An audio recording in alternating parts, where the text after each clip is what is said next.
Welcome to another episode of the Svarim Chatter podcast, and I'm Nachi Weinstein. This episode of the podcast is sponsored by Genazym Auction House, where we discuss the catalog for their upcoming auction, which will take place in a two-part auction, Sunday, March 3rd, and Tuesday, March 5th, 2024, at 12 p.m. Eastern Time. Please make sure to register, check out the catalog, and bid on any items you're interested at genazym.com. We've discussed a number of auction catalogs before, and I hope you enjoy this episode.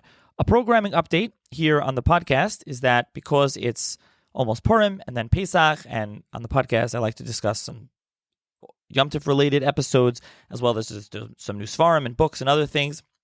We're going to pause the 10 Lost Tribes series now. Make sure to check out the first 8 episodes up until David Raveni. We'll pick up with Antonio de Montezinos, Aaron Halevi, and Menashe ben Yisrael, and then Ethiopian Jews and Indian Jews and all sorts of other things. After Pesach, I'll give a synopsis review at that point, but I think it makes sense to pause the series here. Also, please make sure to check out the Svarim Chatter YouTube channel, and please subscribe. And there is ready video number 1, tour of my library is up, and video number 2 will be going up today. It's called Chatter Plus, and please let me know your feedback. Email me, svarimchatter@gmail.com. Please subscribe to the YouTube channel, comment on the videos, like, much appreciated. Also, there is the Svarim Chatter Substack, which is like a blog. Please subscribe to that as well. We're in the middle of working on a autobiography translation of the autobiography of R Moshe Ashkenazi. He's a 19th century Italian rabbi. So 4 parts are out already.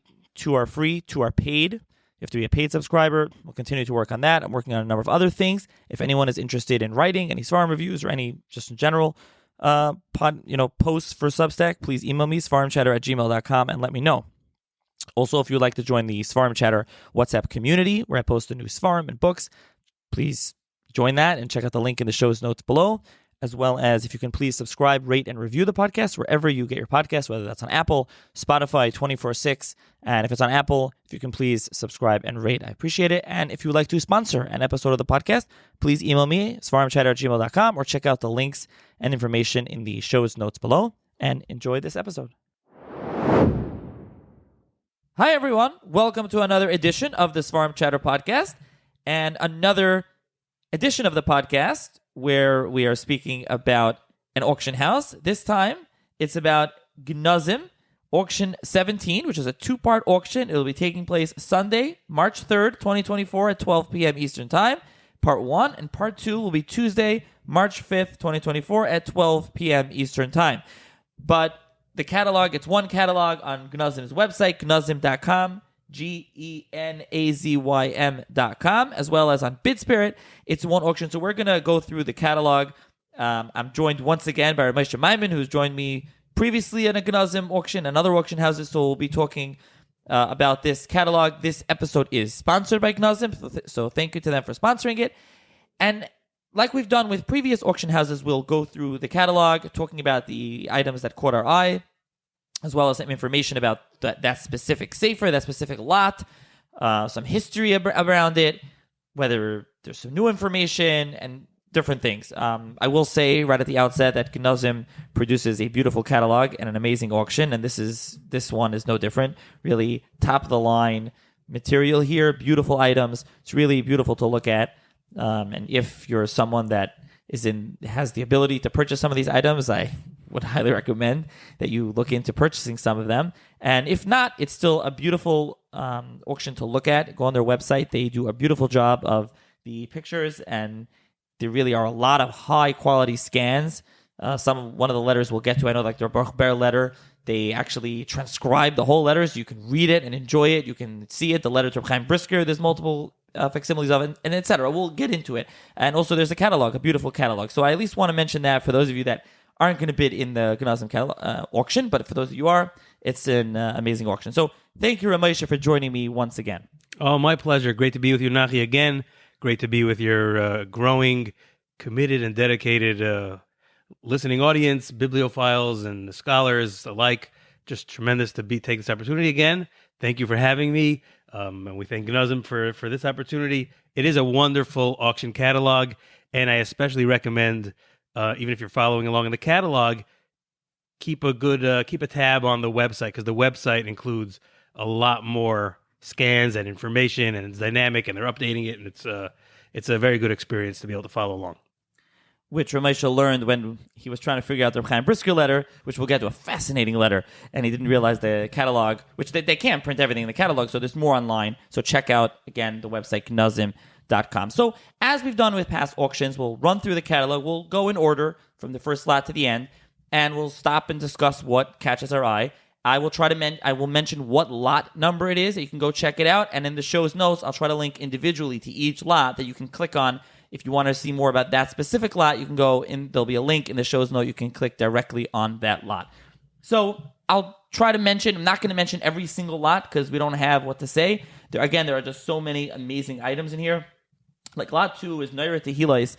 It's a Tehillim from Salonika, 600 pages. They have 2 volumes. I mean, the binding is just beautiful. It's a beautiful copy. And Rabbi Yoel Ibn Shweib, again, don't really have much to say on him. So I want to start at lot number 4, which is a sefer and a machaber that has long fascinated me personally. And I think it's worth speaking about. It's actually a later sefer. It's 1742. Chazei Tzion. This is Rabbi Emanuel Chai Riki, one of the preeminent Mekubalim. He authored the Mishnas Chasidim, for those that are familiar. And he has a fascinating life story. So as I'll say over a little bit of it here, I don't want to say the whole thing. We could spend the whole podcast. Rabbi Dr. David Katz has a podcast on Rabbi Emanuel Chai Riki. I believe it's about 2 hours. So we're not going to sit and do justice to his life. But as it pertains to this sefer especially, there's a really sad and tragic story. This is the final sefer. Rabbi Emanuel Chai Riki wrote Mishnas Chasidim on Kabbalah. He has Hain Ashir, which is on Mishnayos, Aderes Leo on Shas, and Choshev Machshavos, and a number of other svarim. Chazei Tzion is a commentary on Tehillim, and this is the last sefer that he wrote. So there is an introduction from him, and in his introduction in the sefer, which again, this is and there's a beautiful copy. This is lot 4, a beautiful copy here from Genazym. Beautiful binding, beautiful, pristine copy, and that you have his introduction. And not only is his introduction, you have the son's introduction. His son is Rabbi Avram Shmuel Riki. By the way, it means rich in Italian. His sefer Hain Ashir was originally called Dikduke Anias. He says in the introduction to that sefer that he was told not to do that, but he did it anyways. And he was traveling back from Eretz Yisrael, and he was captured by pirates, and he had nothing left except the sefer, so he decided to change it to Hain Ashir because he says he was punished. He shouldn't have called Divrei Torah Anias, so he changed it to Hain Ashir, and he also said it's a play in his name. So about Rabbi Emanuel Chai Riki, he's born in Italy in 1688, and he really relays a lot of this in his Hakdamas HaMachaber of this sefer. So you get a full autobiography, and it's quite fascinating. He was born his father. He's from Ferrara, and those are familiar with Italy at the time. It's not a country till the 19th century, and so there's the city-states, and he goes to Rovigo, and he says when he was 6 years old, his father died, and they moved in with his mother's brother, raised him, and he moves there. And he relays this whole story when he's 19 years old, and they start moving around. He ends up going to Gorizia in Italy, and he becomes a teacher of children. He becomes a Malamed. He's 20 years old, and he sits there for 2 years. After that, he wants to go to Reggio, which is Reggio Emilia, and he wants to learn Chachmas HaKabbalah, he says, from Rabbi Yamin HaKohen. This is Rabbi Yamin Chai Kohen Vitali, major Makubal, Rebbe in Kabbalah, the Shaykhis, or the Rebbe of the Ramchal. He's his son-in-law was really the Ramchal's Rebbe, Rishayo Basan. But the story is that he tries to go, and he gets there, and he's not there. He had gone somewhere else. He says, Kimisham nasa lamokam acher ledvar mitzvah. So he says he went back. He left there bipachi nefesh. He was depressed. He wanted to learn with him, with the Gedalim Mekubalim, and he went back to Gorizia. He went back, and then he tries a different time to go to Reggio Emilia, and it doesn't work out. He doesn't get there. He doesn't have money. It doesn't work out. So he ends up going to a different city. He gets engaged. He gets married. He says, he continues on. He ends up going to Trieste. He becomes a Rebbe. That's where he writes his first sefer, Ma'aseh Choshev. And again, this is all relayed in his autobiography here of his sefer that's on the Genazym Auction lot 4. He ends up there, and he talks about his son. And at a certain point in time, he decides he wants to go to Tzfas. He obviously has a very big interest in Kabbalah. One of his other svarim is called Tefillin Demari Alma. It's part of where he talks about wearing tefillin on Chalamoy. There's a whole story, and he tells them, how could you be wearing tefillin on Chalamoy? The Ashkenazim in Italy, you had Ashkenazim, Sephardim, Italians, and he says you can't wear tefillin on Chalamoy, the Zohar, and they say you could. A lot of this is also recounted in Shuvah Shemesh Tzedakah, Rav Shimshon Bar Porgo, who argued on him and says they should wear tefillin on Chalamoy, that's their minhag.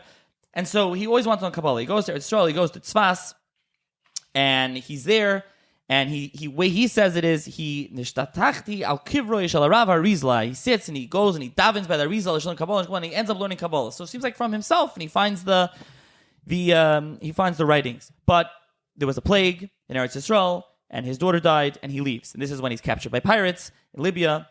And he ends up being, there's a story, he relates this more in Hain Ashir, that I already said with his Sefer Mishnayos. And then he goes and he travels to Livorno, he's redeemed, there he writes his Sefer Mishnas Chasidim. He ends up, after that, he goes to Florence, he becomes a Rav in Florence for 5 years, and he writes his Sefer Choshen Machshavos, but he says that,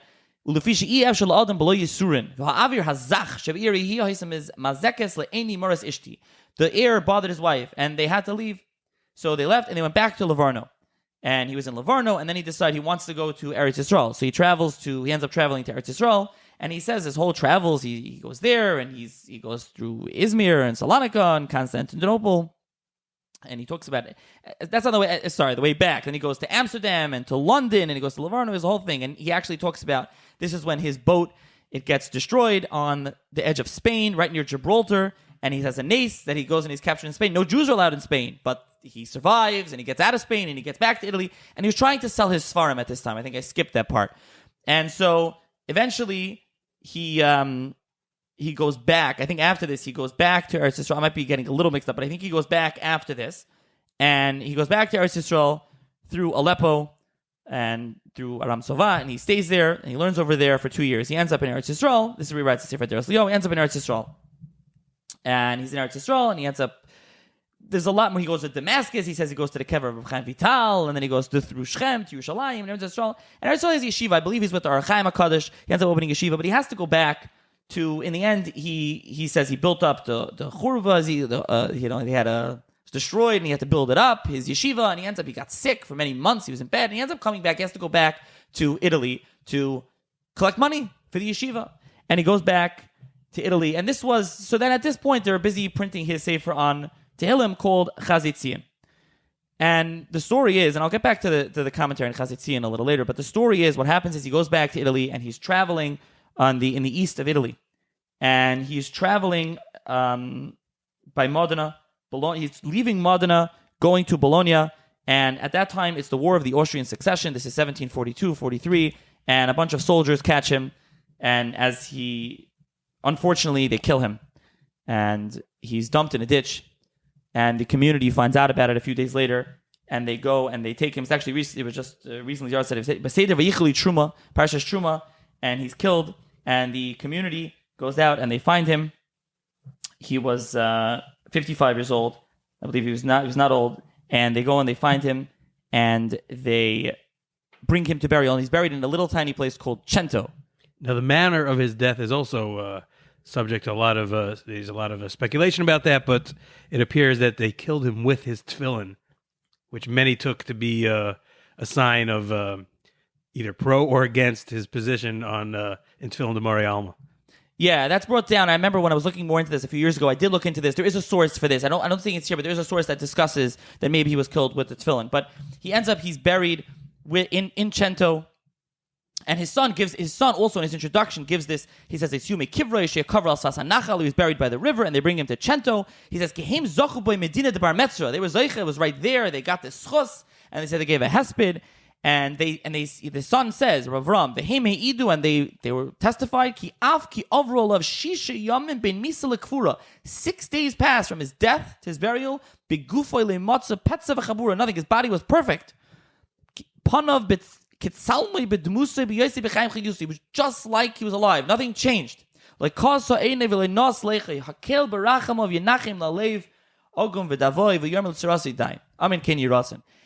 at this point also, another thing that he brings is a dream. It seems like Rabbi Emmanuel Chariki had a dream before this. And the dream was that he was going to be killed at Kiddush Hashem. And he wrote this dream down. And the son found the dream after. And he published the dream. And it's in this copy. Besides for the son's introduction and Rabbi Chariki's full autobiography, you have the dream published in this copy. This is in this first edition, 1742. And it says... So first of all, the son ends off, and he says that...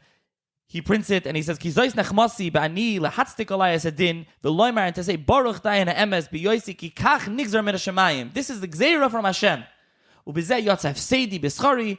And he continues on. So he says, he brings the chalaim, he brings the story, and he says, Zikaron ki Yerushalayim ira kodesh nas hey tov kuf. Chalamti b'chodesh av oy b'chodesh el. This is Rabbi Manu Chariki writing. She'eni zeicher predicting. I don't remember exactly when. Laila echad one night. Ka'ani v'acher. Me and someone else. Hayinu nerogim al kiddush Hashem. We were killed at kiddush Hashem. V'acher kach b'ois Shana atzma. And that year itself, b'lel Shabbos kodesh. Chaf hey el b'parshas nitzavim v'yelech. She'yo oimrim li b'chaloim nishmas b'ni Moshe Chaim. She nishmas tana echad. His son, the Moshe Chaim, was the neshama of Tana. V'amr li shmoi aval eni zech. I don't remember the name. V'anisha alti alai mi ana who am I? V'ayam b'machshavasi lishal imani Shimon or Yechai. He wanted to ask you Shimon or Yechai. V'yisi misbayish l'hoysi shaylos mi pi. I was embarrassed to ask this. V'terem hoytzi siya amr li v'atar Rabbi Yehuda ben Bava. You're Rabbi Yehuda ben Bava. V'shalti im hu oisei shemimanen esaktanes ukemedumali sheshivi rachel v'leya v'sarasi v'zeani zeicher oisai bebir adkan. That's what they found. The son found, but he says that he was going to be killed at Kiddush Hashem, and he was. Unfortunately, he was killed at Kiddush Hashem. Just like Rabbi Yehuda ben Bava. Yes, and that's the part where, I forgot to add that. That's why he says Rabbi Yehuda ben Bava. Also included in this edition, there's a kinna on him from Rabbi Shlomo Yosef Karpi, and it does talk about all the Sfarim that he wrote, and also the death. And there's one more in here. There's a kinna also from his nephew, Rabbi Emmanuel Riki. It's not him, it's a nephew, and he talks about, he says a little bit more. So it's the Hungary. There were Hungarian soldiers there at the time. And he also says, he says there was nothing to him. And he brings also down Yehuda ben Bava. It's a whole flowery, beautiful poem. And again, there's a whole long introduction that this sefer was being published. It was in the process. It was almost ready for print when he was killed. So something that he adds, that he just finishes off, I think, going back to now to Emmanuel Chayriki, his thing, where he ends off and he talks about, he says the style, what he tries to do, and he says very interesting. If you find something something that's not proper for this pasuk, how could it be what this mechaber is saying on Tehillim? That's not what David HaMelech meant. He says, Afani moida, even I admit to Efshe Elias, it could be what you're saying. That David didn't mean this. Ani Omer, Shakadosh Baruch Hu shehizman alashon ahu b'fi David HaMelech alav shalom l'zekivin. This is what he meant. Avki hu lo yoda kavana zu v'ruach acheres imay ha'isa b'mashe kasav. He says al derech niva v'eni yedem aniva da'amar rabbanan. He says that could be what it means anyways. So that's what it is, and it's a beautiful commentary with a lot of different things. I'll give one example on Shir Malas Mamakim Krasich Hashem. Unfortunately, we're saying Tehillim very often after the Matzah of Eretz Yisrael, and this is something that's often said. So he says a beautiful pshat on this. He says Hashem Shema B'Koili, right? In the Beis, Hashem Shema B'Koili Tiyena Aznecha Kashuva Yisakol Tachanuna. He says, Emmanuel says, V'Hayil V'Chein Hu Sheyesh Yichilis B'Yad Odam Lachshav Davar Echad Uldaber Davar Acher. A person, they could think one thing and say another thing. Mispachen Ani, I'm scared. He's saying, David's saying, Shema Achshav B'Libi, in my heart. I'm going to say something that I'm thinking differently in my heart when I'm davening. I ask, Hashem, don't be like your way. You know whatever a person's thinking, Hashem. Don't be like that right now. It says, Tehillim Samach Vav, Oven imreisi belibi lo yisham Hashem, lo yishma Hashem. Elo takshav v'sikab ben adam. Treat me like a person. She'eni yadeh v'shemea mashe beliba al chaveru. You don't know what's in someone else's heart. Elo shemea ba'oznei midubra yotzi mipiv b'koil. You only know when you're talking to someone what they actually tell you, even if in their heart they're thinking something totally differently. V'zeh tiyena oznecha kashuva is l'kol tachanuna. Listen to what I'm saying. Just hear what I'm saying from my mouth. That's what he says. That's what he says. That's how he explains the passage. Just one small part. So, after this whole, we spent a lot of time on Manu Chariki. Like I said, Rabbi Dr. David Katz has a 2-hour podcast on him.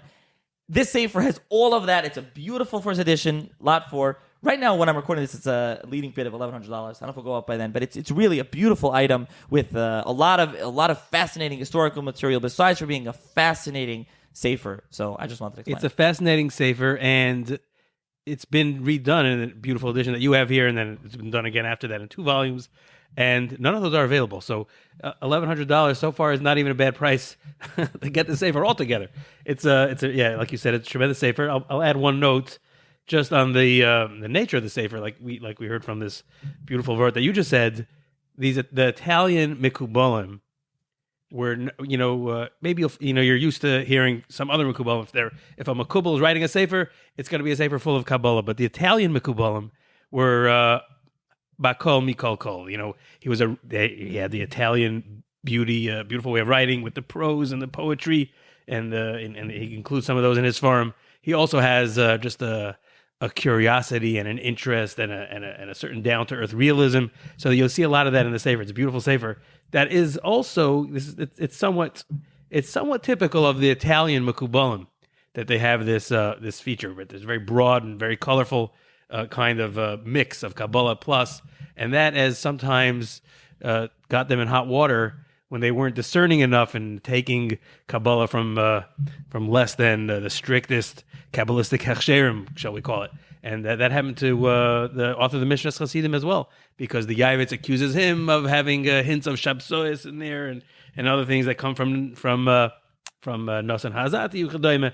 And again, that's just because they were not as discerning and discriminatory, and they used a lot. They used whatever that was available, and they blended it into a very beautiful blend. I don't think there's anybody that believes that he himself was Shabsoi, but some of those sources did creep in, just like they did in some of the others from these Italian Chacham, including, as we know, the Ramchal. But that's a story for another time. Yes, and also he was a friend of Rabbi Yosef Ergas, who wrote the Shem Amunim, another introductory. Mishnah is more like an overview of Kabbalah. So that is lot 4. Also on the title page, there is his family's logo crest. It's like a lion. So that's also very interesting. So again, we're just moving on, and we're going to try to get to the items that jumped out at us. There's a lot of classics, beautiful classics in here as well. There's, just to run through, like lot 9, there's a Siddur, a Spanish translation, a beautiful copy from Amsterdam. Lot 10, a beautiful Machzerim with Slichas from Amsterdam. Lot 11 is something really fascinating. A first Rodelheim Siddur of Reb Wolf Heidenheim. Moshe, if you want to talk about him, this is, we're going to get also later to more grammarians and Tefillah, Reb Zalman Henna, but this is Reb Wolf Heidenheim and his Siddur. Reb Wolf Heidenheim, a really, really interesting person, especially interesting because of his historical, the background is real interesting. Reb Wolf Heidenheim, and there's actually a picture of him here in the catalog, which is a reproduction from a contemporary painting of him, which was known to be very accurate. One of the best in the business made this. There's a story about that the original still exists, and it's been copied in numerous places. But this Rabbi Heidenheim, who was held in the greatest esteem by the Chazam Sofer and all the Gedolim who came afterwards, they relied on him completely. He was an expert in Diktuk, an expert in Mesorah. He was also a big parshan on Chumash. He wrote an important work on his own. He put a work on Rashi, very important work. He was actually a businessman. He was in the publishing business, and that's what gave us these Siddurim and these Machzorim that he made. All of them with the highest level of accuracy, with great attention to detail and to the Diktuk. This person was just a all around Renaissance type scholar who knew it all. And I just remember there's been interesting discussion over the years. Is he a Maskil or not? And that's because he's associated with the generation after Mendelssohn, very famous Reb Shlomo Dubna. Reb Shlomo Dubna, who was the tutor of Mendelssohn's son, was and worked on the beer together with Mendelssohn in its early stages before they parted ways, was a very good friend of Reb Wolf Heidenheim. Together they worked on other works of Diktuk, and they corresponded. In fact, part of the rebirth of Reb Shlomo Dubna, there's been articles about him in the Yeshua and in other places, and they rely on a letter that he writes to Reb Wolf Heidenheim discussing his divergence of views and the parting of ways with Mendelssohn. So that's kind of what saved the Heidenheim that saved Dubno. But there's still always been some sort of suspicion about Heidenheim. Was he a Maskil or not? And it's important to note that the Haskalah, the Jewish Haskalah, is an outgrowth of a general Renaissance, a general Enlightenment, which is going over Western Europe at the time.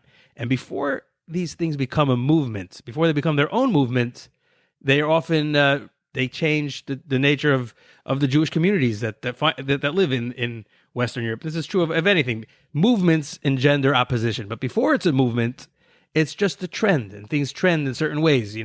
We can just think about like in the yeshivas with secular education in the yeshivas in Europe, in the right wing circles, that was it was a tremendous issue of contention, which shut down the Volozhin yeshiva and another huge contention. And here in America, it's almost standard. It's almost standard. I mean, Lakewood is changing that trend, but it's almost standard for a high school to have English. And why is that? Because it's not a movement. It's not a government pushing it. It's just the way it is. And when something is the way it is, things tend to change. So before there was a Haskalah movement, there was a proto-Haskalah, like an earlier kind of enlightenment affecting the Jewish community. And the Gedolim didn't have any issue with that per se. It's only when it became a movement with intention to tear down institutions and the Rabbanis and reform education and bring in other kinds of social, cultural, halachic reforms. That's when it became a problem. But already early on, it was this kind of proto-Haskalah which was spreading, attention, careful attention to Chumash and to Dikduk and to the Messiah and to the language, things like that. And that's why we have a Reb Wolf Heidenheim who is together with these other figures, and he's engaging in the same kind of activities. But of course, he's a frum Jew, as was Mendelssohn, by the way. But this makes him, so the title Maskil doesn't really apply. There's no Maskilim per se at the time. It's pre the Haskalah movement, but he definitely shares the attention to studies which later are championed by the Haskalah. But that doesn't passel him in the eyes of the Chassam Sofer and others like him.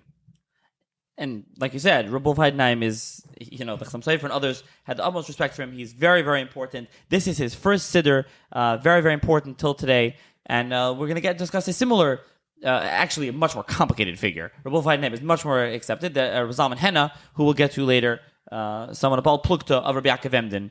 Maybe a lot of people about Plukta of Rabbi Yaakov Emden. But this was a specific fight on the Nusach HaTfilah. So let's continue. That is Lot 11.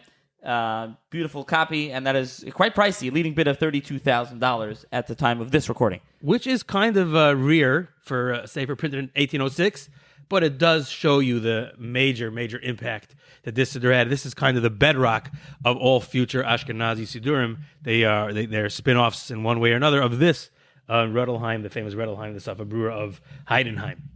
And remember that for Siddurim, and Chumashim, to get a pristine copy is not so easy because people would use it daily. It wasn't like a sefer went on the shelf. This is something you would turn and you would use and bring to shul and etc. So they would get a lot of wear and tear. So that is Lot 11. I'll mention Lot 14, which is the back of the catalog. Actually, it looks really cool. This is a parchment siddur from Mantua 1557, printed on parchment, which is usually you don't have printed on parchment. That's you don't print on parchment, you print on paper. So this is a beautiful thing. I know Rabbi Dr. David Katz is doing a number of podcasts on Mantua, and he discussed this a little bit in one of his podcast episodes, which I refer you to. There are a number of Chumashim over here, including this Ralbag, then there's a Ralbag commentary in Lot 18. Lot 19, you have the Kli Yakar, the famous Kli Yakar on Chumash. Lot 20 of the Hayil Moshe from Moshe Mess, Talmud of Marshal. Lot 21, there's a Sifsei Chachamim, the first edition, 1693. That's the famous Sifsei Chachamim on Rashi, Pshapshi, Mesher Bas. What's fascinating is on the title page, there's musical notes. And Genazym went and they recreated.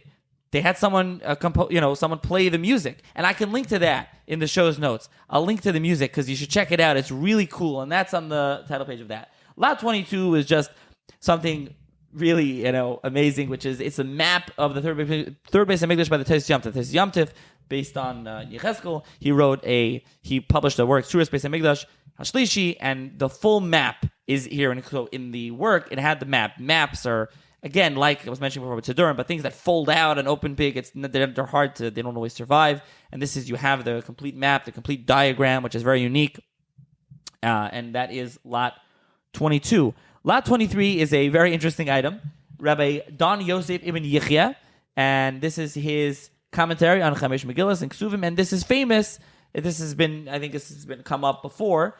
I don't know if on the podcast, but I think on Genazym and you've seen this in some other places where he predicted that the Yidden will return to Eretz Yisrael in about 1940 or a little after, is what he says. And so he's essentially predicting the state of Israel is what it's always brought down. I don't know the state of Israel, but the Yidden going back and resettling Eretz Yisrael. And so he was the Gerusha Sfarad. His son is the author of the Shashalas HaKabbalah, which is a later lot. I'll mention it when we get there, which is a history sefer, and that's his son, Gedalia ibn Yechia, and that's in this, Interesting, they're both in this same catalog.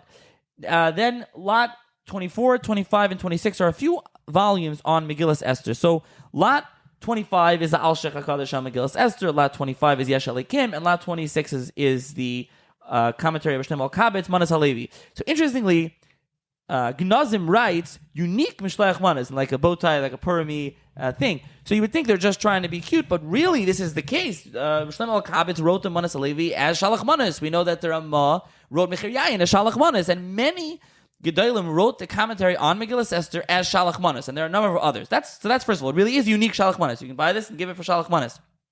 Another thing about these is that all of these three have a connection to Tzfas, right? The Al Sheikh lives in Tzfas, Shlomo Kavitz lives in Tzfas, and the Yesh Alekim, Rav Ram Tzalon, live in Tzfas.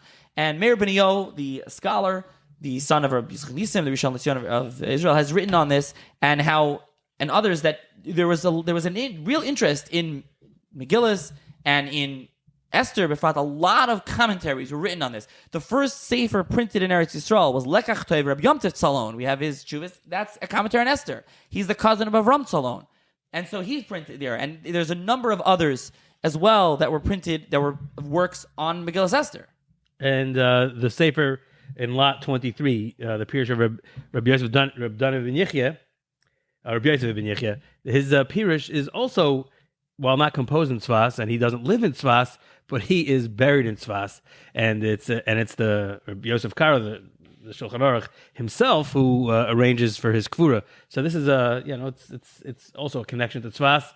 It also shows you these are the Pirushim. This was the interest. This is what we're selling. Printing was a very expensive endeavor at the time. Buying Sfarim was very expensive. They only printed things that they thought were going to be very good sellers. Some of these have been reprinted and stand the test of time. Others are nearly forgotten today. And it's through looking through such catalogs which spur the interest in these old Sfarim and the hope that somebody will take an interest in them again and bring them back to life. Another is Rabbi Lishik Aliko, Rabbi Shmuel Osidya, who is the Medrash Shmuel on Avis. He also has a commentary on Megillas Esther. He's also in Tzfas. Rabbi Lezer Ashkenazi, the famous Yetzev Lekach, he's from Tzfas. Rabbi Yitzchak Gershon, a Sefer Shalom Esther. These are all from Tzfas. So the Yesh Alekim is the one I should speak about for a drop. He writes the Sefer when he's 24 years old. As he says, please forgive any errors, anything they don't agree. I'm only a young guy. I'm 24. He travels around. He ends up in Baghdad. He mentions in the Sefer that he's a grandson of Rabbi Yitzchak Karo. This is the uncle of the Beis Yosef. He mentions his cousin, Rabbi Yom Tov Tzalon. So we know they're not brothers. They're cousins. And he talks about this. He was in someone in Baghdad, a rich person's house. He sat there and he would just write this farm, and he was just working on it. He's quite famous for being one of the first ones to publish things from B'Shem Arizal, especially what he published in his Sefer Marpa LaNefesh, which is Musar, and he also does Tikkunim on certain Averis. He publishes from the Arizal. I think it's one of the first farm. But this is Sefer Yesh Alekim. It's a Sefer that he writes on Megillas Esther.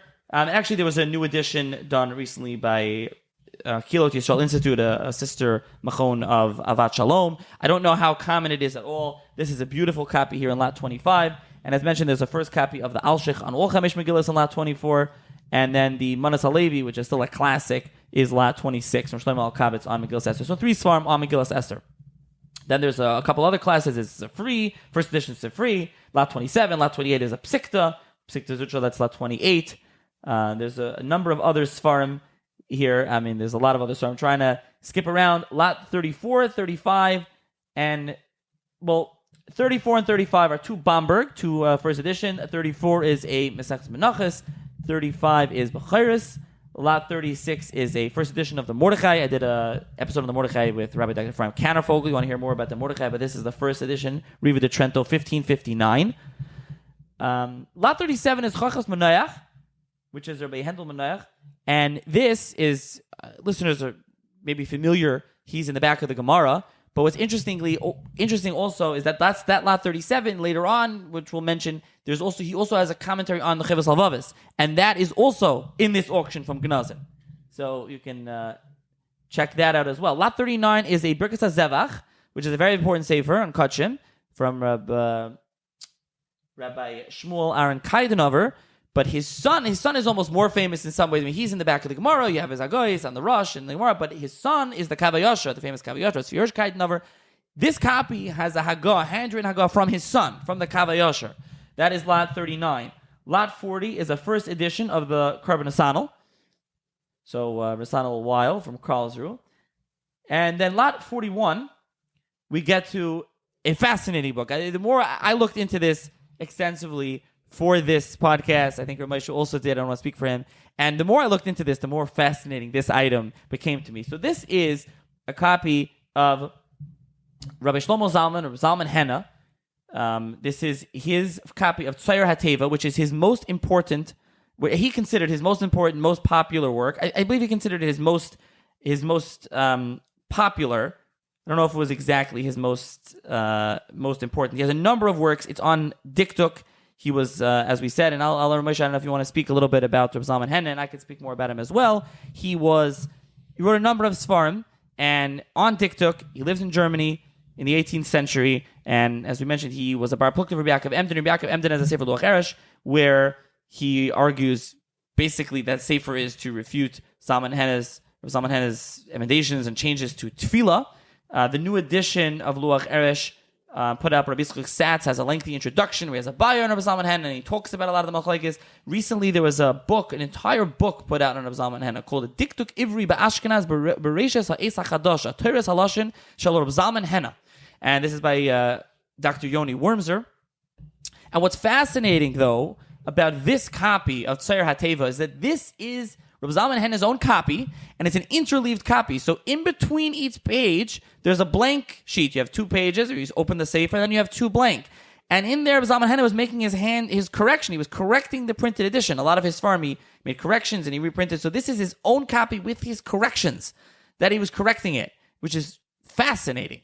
Even though the Sefer has been reprinted, these corrections have never been noted. I checked. I have a reprint of the Sefer, a later edition without these corrections. So this is very important.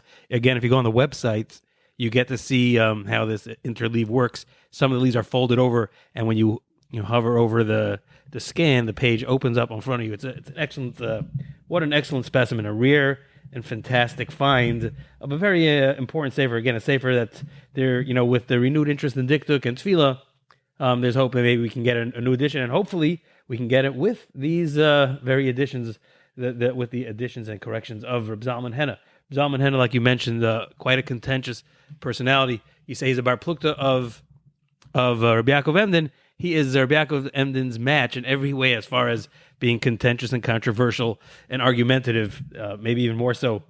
Just about every period of his life is marked with some kind of controversy, starting from when he publishes his very first Sefer at the age of 20. Already an accomplished Baal Diktuk, and this ties into that theme about the Enlightenment theme, which is taking hold of Europe, and with it the renewed interest by Hebraists and Christian scholars and Bible scholars in the Hebrew language, which filters down in the Jewish world as well, triggering a whole renaissance of interest in Diktuk. So Reb Zalman Henna, who actually he died right around the time Rav Wolf Heidenheim is born, not exactly contemporary, but still part of the same general ideological, intellectual trend. And so Reb Zalman Henna's first Sefer at the age of 20 in the early 1700s is a critique of a very influential siddur published earlier in Vilna by Reb Israel and Reb Elio, a father and a son. They published a siddur which, for the very first time, marks the difference between a Shva Nach and a Shva Na, the moving Shva and the static Shva.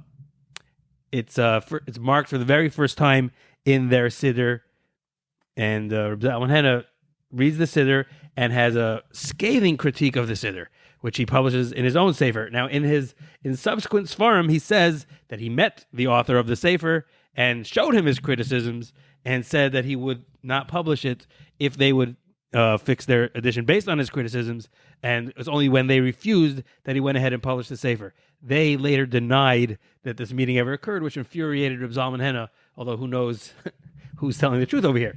Later, he's forced, the Frankfurt Besdin forces Reb Zalman Henna to attach an apology to all copies of this Sefer, this first Sefer that he published at age 20, an apology for the language that he used, writing against Rishonim, writing against Bali Diktuk, writing against this Siddur. So he publishes an apology there, which is reproduced in this Luach Eresh and other places. And this apology is almost a joke, because he reproduces in the apology all the very language, all the very harsh criticisms that got him in trouble in the first place.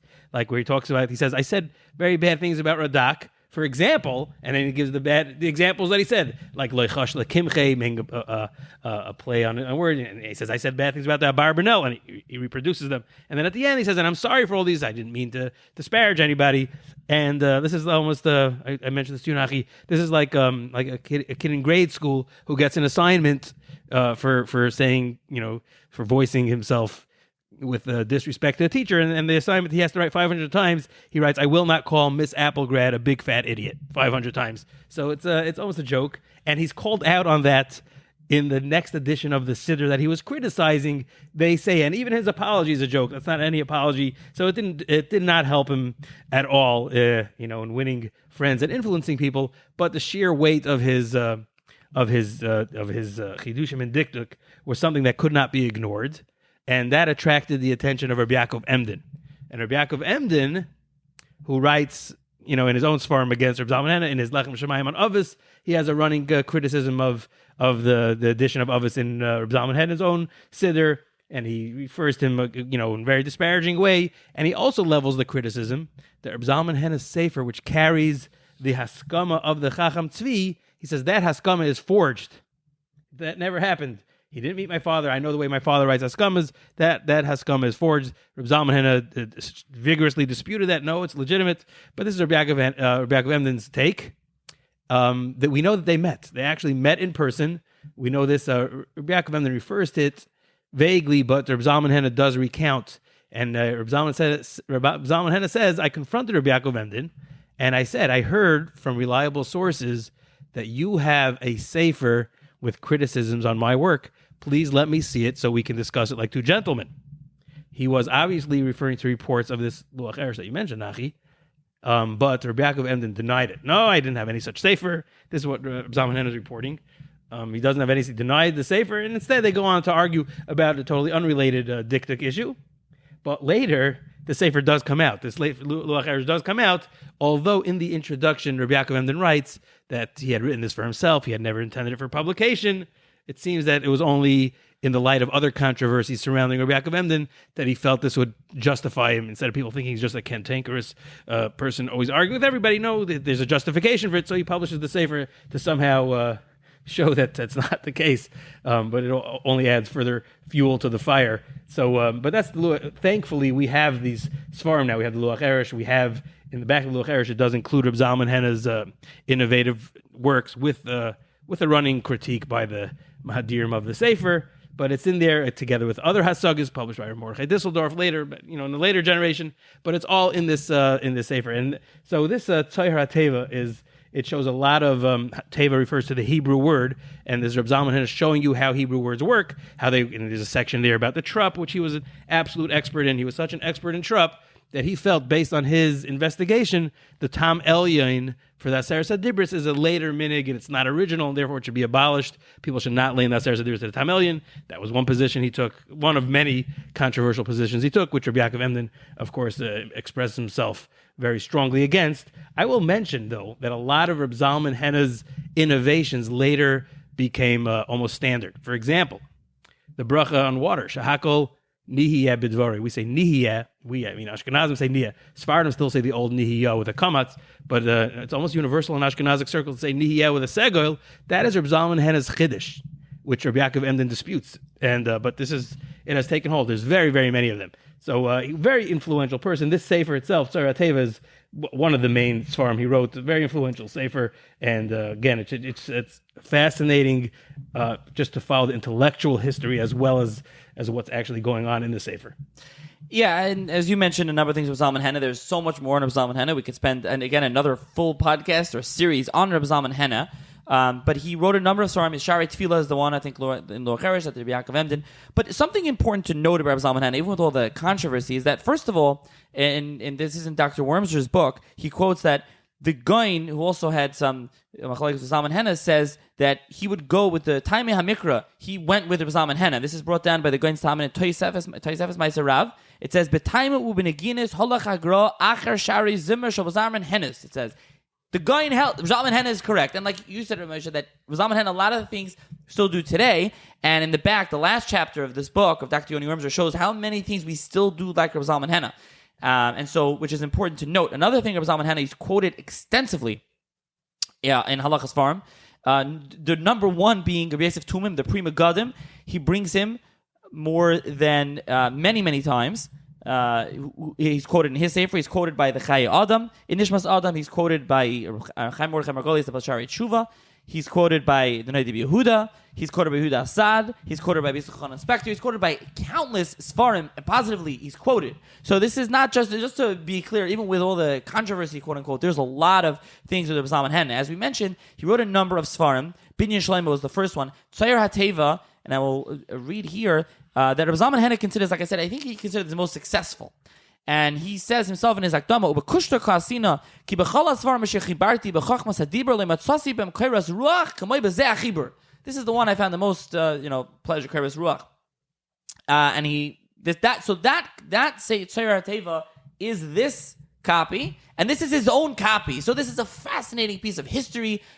Again, just history important because it's his own work with corrections. He's important for just 18th century, is an important figure. And just this is such an important sefer historically because of how impactful on our davening, on our tefillah, on our diktuk, Rav Zalman Henna is until today. So this is really an amazing item. This is lot 41 in the Genazym catalog. Lot 42 is an interesting book, a big manuscript on a Seder Mishnah. It's called, written by Rabbi Wolf Baskowitz. So this is a complete sefer, which is an interesting sefer. This is lot 41. Then there's lot 43 is amazing. Maybe lot 43 jumped out at me the first thing when I saw this catalog. Lot 43 will jump out at a lot of people when they see this catalog, I think. Lot 43 is a manuscript of Shalos V'Tshuvas, Tshuva Me'avar, Belazar Fleckless, Av Bezdin Prague, Talmud Muvak of Noda B'Yehuda, after Noda B'Yehuda. This is Chelik Daled, Volume 4 on Even Ezer Tshuvas. Never printed before. Now, what's amazing about this is that the first 3 volumes haven't been redone. They haven't been redone. Hopefully, they will be redone. But this has never been printed. It is arranged for print. We know that this was known. This is not an unknown sefer. Genazym on the website links to Zichron Elazar, a history of the grandson, where it mentions this. Reb Chaim Michal, as it's called, or Hyman Michael, in his Orach Chaim, mentions as well that this is Baksuvim. They knew that this volume was in manuscript. Genazym mentions here in the catalog the provenance. This came from the library of Rabbi Mordechai Amram Hirsch. He was the Av Bezdin of Prague and then Hamburg. And then this seems that then manuscript passed to the Kalbach family of Hamburg Lakewood, is where this manuscript was. So made its way from Prague to Lakewood, and now it's being sold. And it's quite amazing. There's so much to say about Belazar Fleckless and his Tshuva Me'avo and his Eilish Chedesh Rishon, Sheni Shlishi, Chazayin Lamayid, he has his Avas David, his fight against the Frankists, and just a major Goyin and Godel. There's Haggadah Meiser Rabbi Elazar, I can forget that well, and so much more. Some of the smaller works have been redone. He was a very, very colorful Talmud. Amazing. From the Gdolei Hadar, an able successor to the Noda B'Yehuda, who is the super rabbi, as he's called. He's Rabbi Elazar Flex is his closest Talmud. He was on the Bezdin with the Noda B'Yehuda, and then takes over his Rebbe as the Rav of Prague to great distinction. A tremendous scholar. Actually, he didn't take over as the Rav of Prague. He takes over as the Av Bezdin, co-Av Bezdin, Rav Shmuel Landau, Noda B'Yehuda's son. There isn't really a Rav at the time, but True. But he does. It's co-Av Bezdin, Rav Elazar Fleckless, and Rav Shmuel Landau. Yeah, and the contemporary accounts describe the difference between these two great scholars. The Noda B'Yehuda's son is also a world-class Talmud Chacham, but without the dimension, without the personality, without the worldliness, without the other interests, but a strict Baal Halachan, Goyin Adir, like the Noda B'Yehuda, but without the Noda B'Yehuda himself was extremely colorful and multifaceted, and Rabbi Elazar Fleckless does reflect that. Contemporary accounts do describe the difference between the two co-Av Bezdins. And he's astounding. Now, despite the fact that there's a sustained interest in redoing the smaller Sfarim, nobody yet has tackled the Tshuva Me'ava, probably because it's just a harder work to tackle such a big, large, and seminal volume of the Teshuvas. Very many of very many of them are cited in the new editions of the Noda B'Yehuda because his teshuvas often he'll refer to minhagim of his Rebbe and biographical little information about his Rebbe. Sometimes he even recounts conversations he had with the Noda B'Yehuda. The Noda B'Yehuda had a sheet about nishtanu, the sizes.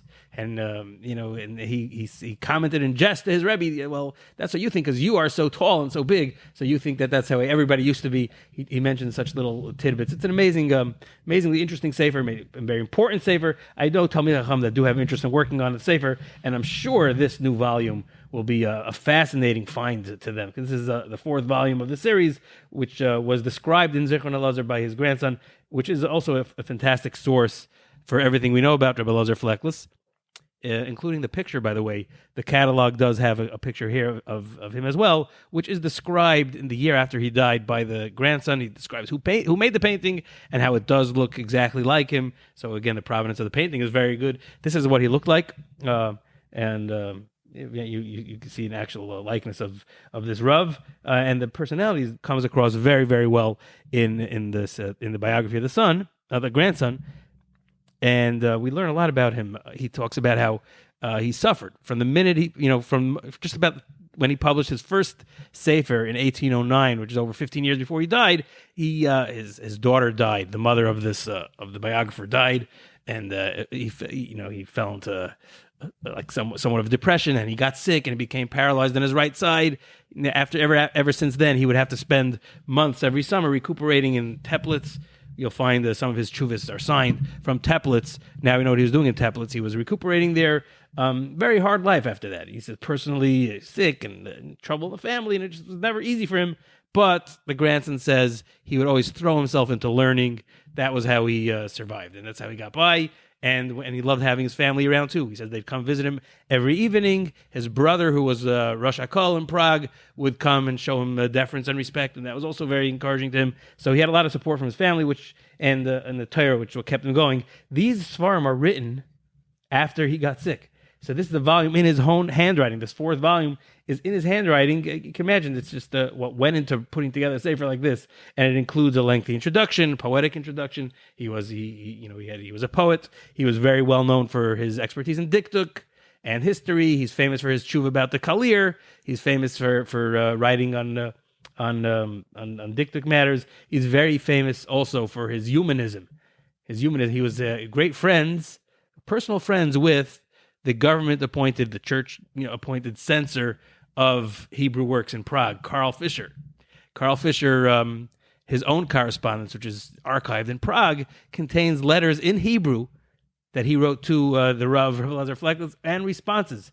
One fascinating letter from that archive pertains to Nittelnacht. I remember reading this. Mark Shapiro published it in R Yisrael. In that journal, it's about Karl Fischer first mentions him, how people ask him, do you really love the Jews or just do you get along with them?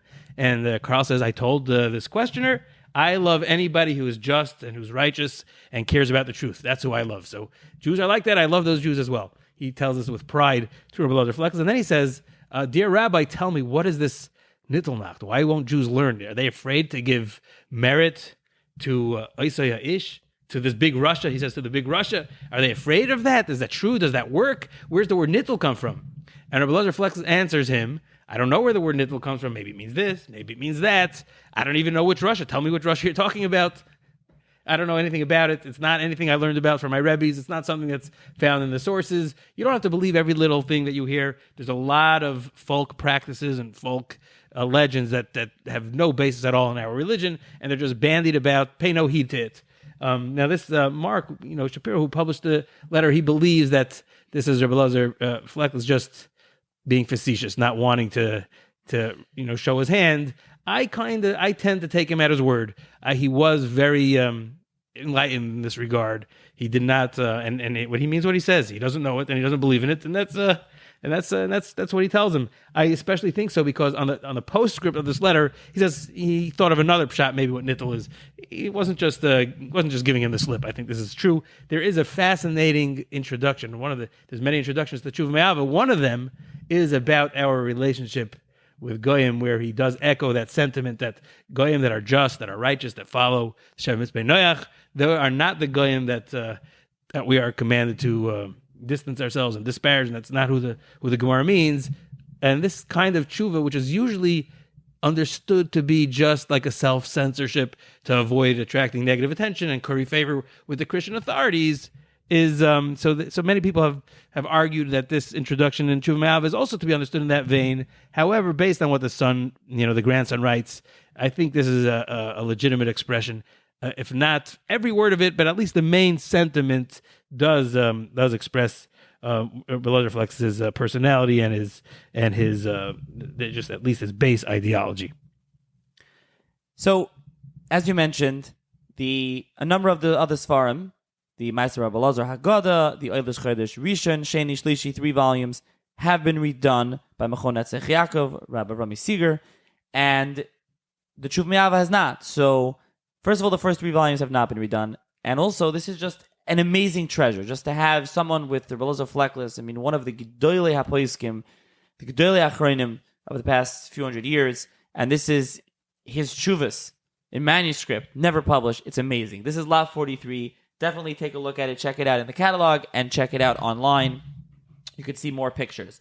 Lot 45, jumping ahead, is a manuscript of Yosef Hyman, 600 pages, a manuscript, a Talmud of the Chassam Sofer, and it's really, I think, Ramesh, you told me you looked at this and you did this lot, and you see it's the life of a communal rabbi, his whole life, and all his Chedushim in one volume, essentially. It's amazing. It's 600 sides of everything. It's Tshuvas and Halacha.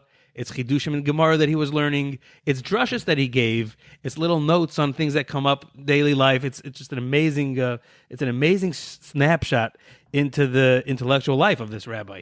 This rabbi is a small town Hungarian rabbi, obviously a very big Talmud Chacham. He is the Talmud of the Chassam Sofer, Talmud of Maram Eisenstadt, which are the big names, and he quotes his Rebbeim. He quotes them in these. He quotes them frequently. That was part of his life, and I'm sure he repeated their Torah, and that finds its way. This is almost like a diary, halachic Talmudic diary of this rabbi, spanning a good portion of his rabbinical career. An amazing snapshot. All of it is unpublished, except they say for the hesped that he gave on the Chassam Sofer, which he recorded in here. That's the only part of this that was published. Otherwise, this is just a magnificent treasure, a real untapped treasure and a resource for people that are interested in this tkufa. As Genazym lists here in the lot that he quotes Rosh Malka of Nikolsburg, of David Deitch, David. He quotes the Chassam Sofer. He quotes Maramash. He also, like you said, he just really relays his life story. He talks about, and then one day, on Wednesday, 12th of Tishrei, in 1835, there was an earthquake. He says what happened. Then he says, in 1841, he says later, they went to Berchas Hachama. He just really gives over. Just everything is just written down. It's this massive manuscript. That's Lot 45. It's really unique when you get these kind of full life of a rabbi, of a rav, and just everything in it. So that is Lot 45. Lot 46 is Ksavya and handwritten Chedushim of the Ksav Sofer, which is, Ksavya of the Ksav Sofer.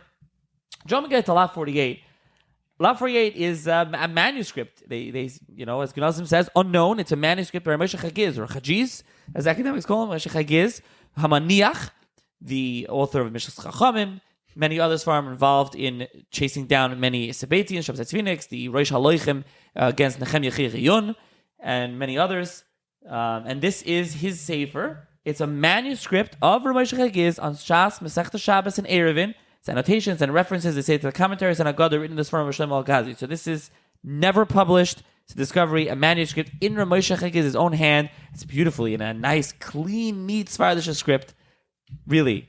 This is the Sephardic script they used when they wanted it to be able to be read easily for publication or be read by Ashkenazim, which we know Moshe Chagiz did live in Hamburg together with, he did live in Ashkenazi community there. And there was Sephardim there as well, but he was friendly with Rabbi Yaakov Emden and other Ashkenazi Rabbanim. So he wrote this probably for publication, as that says in the catalog. It does mirror the style of his other works, Leket HaKemach. Leket HaKemach is an anthology on Shulchan Aruch and on Mishnayos. This also appears to be an anthology of Agadic commentary on these Masechta Shabbos and Erevin, and I've enlarged the scans. I've read them. It's exactly as advertised. It does anthologize primarily the works of Rabbi Shlomo Al-Ghazi, who wrote various works on Agadah. He collects them and references them, cites them, and this is his handwriting. You see, he'll cross things out. He'll add additions. This is a very important and amazing sefer to have in the hand of the author. And I didn't really say a lot of the prices because we're recording this 10 days or so before the auction, and then we're gonna put it up, and there's gonna be the auction. So I don't want to say prices, but I will just say for this: the opening bid is $8,000, and there is no bid. How is there no bid on this? This is an amazing item. I mean, I have R Moshe Chagiz, or Maniach. He calls himself Maniach. His father, just to mention why, his grandfather is Rabbi Shmuel Chagiz, the author of Mevakash Hashem and some other works. Actually, he spans a long time. It's very interesting. So his grandfather published his farm in the end of the 16th century. And then he's living in the 18th century, 1700s. So his grandfather had his son older. His father, Bishol Yaakov Al-Ghazi, the Alachas Ketanis, from Eretz Yisrael, from Yerushalayim. His father travels around as well. His grandfather traveled, and his father traveled around, and he traveled around. He's in Amsterdam, he's in Hamburg. Again, he's involved in a lot of the Sabbatian controversies in the 18th century. But again, his Mishas Chachamim is an amazing sefer for those that aren't familiar with it. And the Memches Dvarim Shatar Nikasbam, he only did half, 24. You can get it. There was 2 new editions. The one is more recent. You can get that one. The first new one is not around anymore. But Leket HaKamach he wrote also. He has Tshuva Shtei Alechem. He has a number of works.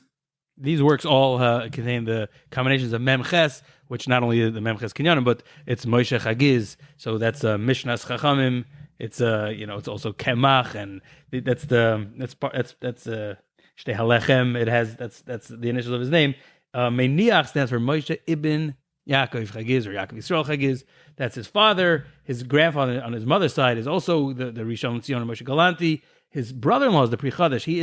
He is royalty, Sheba royalty, and he's also kind of a bridging figure with the Ashkenazic communities and the Sephardic communities where he grew up in Yerushalayim. So that's why he was uniquely positioned to carry on the kind of activities he did. Very interesting figure. There's a book on him, by Sheva Karlbach, but fascinating. Just a fascinating find, a fascinating person. A really catch of a sefer here. Yeah, Professor Lesheva Karlbach's The Pursuit of Heresy, masterful, classic, must-read Jewish history book. But this is really amazing. Really an amazing manuscript of Rav Moshe Chagiz. That's lot 48. Lot 49 is a handwritten commentary by Rabbi Yitzchak Zrachia Azulai with an autographed commentary by his son, the Chida. This is one of the pages say Kushta, written in Turkey. This is according to the description here in the catalog. It's the handwritten pamphlet containing different pirushim on Tanakh and drushes given by the father of the Chida, Rabbi Yitzchak Zrachia, which then came into the possession of the Chida, who added a comment on the side and signed his name Chida. When I look at this pamphlet, to me, the handwriting is exactly like the Chida's. I wouldn't rule it out that this actually may be, if it is indeed the father's drushes, maybe it's a copied by the Chida, or perhaps this is maybe it's misidentified and there's a real hidden treasure over here, because this may be to me the handwriting. I've read some of the Chida's farm in the original, like the Magal Toiv and others, and this, to me, it's almost identical to which could be the father has the same handwriting as the son. It's possible, or similar handwriting, or similar enough. I don't consider myself an expert, but I think it's worth checking this out. This is certainly a very unique item as well, and it's very timely as well, because the Chida's yard site in Adar will happen again soon on Adar Sheni. But there's a bunch of items here on the Chida. I always have a interest in anything Chida, so this really fascinates me. Later on in this brochure, in the catalog, there are other lots as well. There's lot 81, which is the first edition of the Shem HaGdolim, the Chida's most classic, perhaps, sefer, most famous. It's maybe the most widespread and maybe even the most influential sefer, because it's the first of its kind. We've spoken about that before. That's the Shem HaGdolim, lot 81. Lot 140 is a sefer from the Chida's personal library, a sefer which it's a very chashuv sefer in and of itself. It's the Ateres Tzvi on Shulchan Aruch, one of the earliest perhaps pirushim on Shulchan Aruch. It's a sefer that survived massacres and pogroms. And Genazym mentions about that one. We'll jump ahead, already mentioned here. We'll come back. Lot 140, Ateres Tzvi, it started being printed before Tachvatan, was finished after. So it goes throughout, which is really wild. It's a firebrand, a survivor. And this is the copy that the Chida bought in Amsterdam. He tells you, he signs the sefer where he says when he bought it. We know he was in Amsterdam at the time from his travelogue, and we know he loved looking at Svarim, buying Svarim. This is one of those Svarim that made its way into his collection and now is offered for sale. So if you're interested in a Chida, there's a bunch of good items here. So then we get to Lot 50. And Lot 50 is something more contemporary. We've been discussing a lot of old classics. Is a manuscript 40-page Chedushay Torah and notebook from Shlomo Zalman Auerbach. And this is his Chedushim that become his Chedushim on Mishnayos Masechta Klayim. Shlomo Zalman, we have Mincha Shlomo, a lot of Chedushim. So that is Lot 40. Then there's a number of classics. Constantinople, Kushta, which you have Amudei Goyla, you have the Smak, is Lot 51. Lot 52, Piskei Chalav of the Rajba from Kushta. Lot 54, you have a Chuvas Harash from Kushta, the first edition, Constantinople, 1517, Kushta. There's Michal Yoifi in Kushta, that's Lot 56. And there's another, the Shalosh Chuvas Re'im is Lot 58. I'm skipping, all these are in Kushta. Lot 59, another Megillas Esther, not Tzfas as far as I can see, but really an interesting, unique one that's never been redone, which is Maimer Mordechai. That's Lot 59. Very interesting. Of Shem Tov Melamed. His son is I think Rameir. His son has a tshuva sefer, but he isn't so well known. I don't think. Lot 61 is Chuvas Rambam. Then lot 62 is a manuscript of the Moreh Nevuchim in Arabic. It's a later manuscript, a Temani manuscript. Lot 63 is Moreh Nevuchim, Venice 1551, an early edition. Lot 64 is Halachos Gedolos, first edition, Venice 1548. Lot 65 is a first edition of the Kafta V'Ferach. That's Venice 1548. Kafta V'Ferach B'Shtori Aparchi, as he was known. One of the Rishonim goes to Eretz Yisrael, describes it, real classical work. And these, as you can see, there's so many just beautiful and classics, and you should really look online or in the catalog. Beautiful bindings, just they look like pristine copies, really amazing copies. Lot 66 is an Avodram. Lot 67 is interesting. It's a Chuvas Rajba. It's a first edition, Bologna, 1539. So you have that going for it. You also have, it was the copy of Rabatzal Ronsberg. Rabatzal Ronsberg, we were talking about Prague before. The Tshuva Me'ava in Lot 41, I think. Tshuva Me'ava, Rabbi Elazar Fleck is his friends, Rabatzal Ronsberg. And there's in that Tshuva Me'ava, I think there's a Tshuva to him in that new manuscript. In this one, Chuvas Rajba, there's marginal notes, comments from Rabatzal Ronsberg. Rabatzal Ronsberg is in the Gemara. He was zeichet to be in the Gemara. He's actually buried right near the Yehuda. He's in Prague. He's not really a Talmud. He's more like a friend of Yehuda. He learned out of Prague, but he's somewhat a Talmud. So, but that's Rabatzal Ronsberg. So this Lot 67 is the Rajba with his Hagoyis on it. Then there's a number of other classics. Lot 70 is a Sefer Yereim. Lot 71 is a Sefer Truma's first edition. That's Salonika 1596. Then Lot 73 is a Chuvas Marami Rothenberg, first edition, so Cremona, 1557, and there is an autograph, there's a signature of the Baal Shem of Michelstadt, which is Reb Sekel Wormser. So for those that aren't familiar with the Baal Shem of Michelstadt, the Baal Shem mi Michelstadt, so there was a volume published a number of years ago. It's actually been redone twice, actually, which is nice, by Machon Yerushalayim of the Baal Shem of Michelstadt. So most of his Sfarim are gone. We do not have most of his Sfarim anymore. I believe he dies in 1848. He's a Talmud from Nosson Adler. He gets there. So I should just mention. So in this edition of Machon Yerushalayim, it's mainly a lot of his marginal notes on a lot of different things. There's a really nice introduction by Rameir Hildesheimer, and he writes that although many say that the Zakel Wormser was a friend, was friend with Chassam Sofer, he learned the Chassam Sofer. He says it doesn't make sense. He came to learn Nosson Adler in Frankfurt after Chassam Sofer left, but we know that he's called a Baal Shem because he was a miracle worker. We know people had many Spal Yeshuas. People still go to his kever today, by the way, in Michelstadt in Germany. And there's a lot of stories about him. It's actually some sources. He was very, what's the right word? He did many. He kind of like removed himself from the world. We know some sources say he was even vegetarian.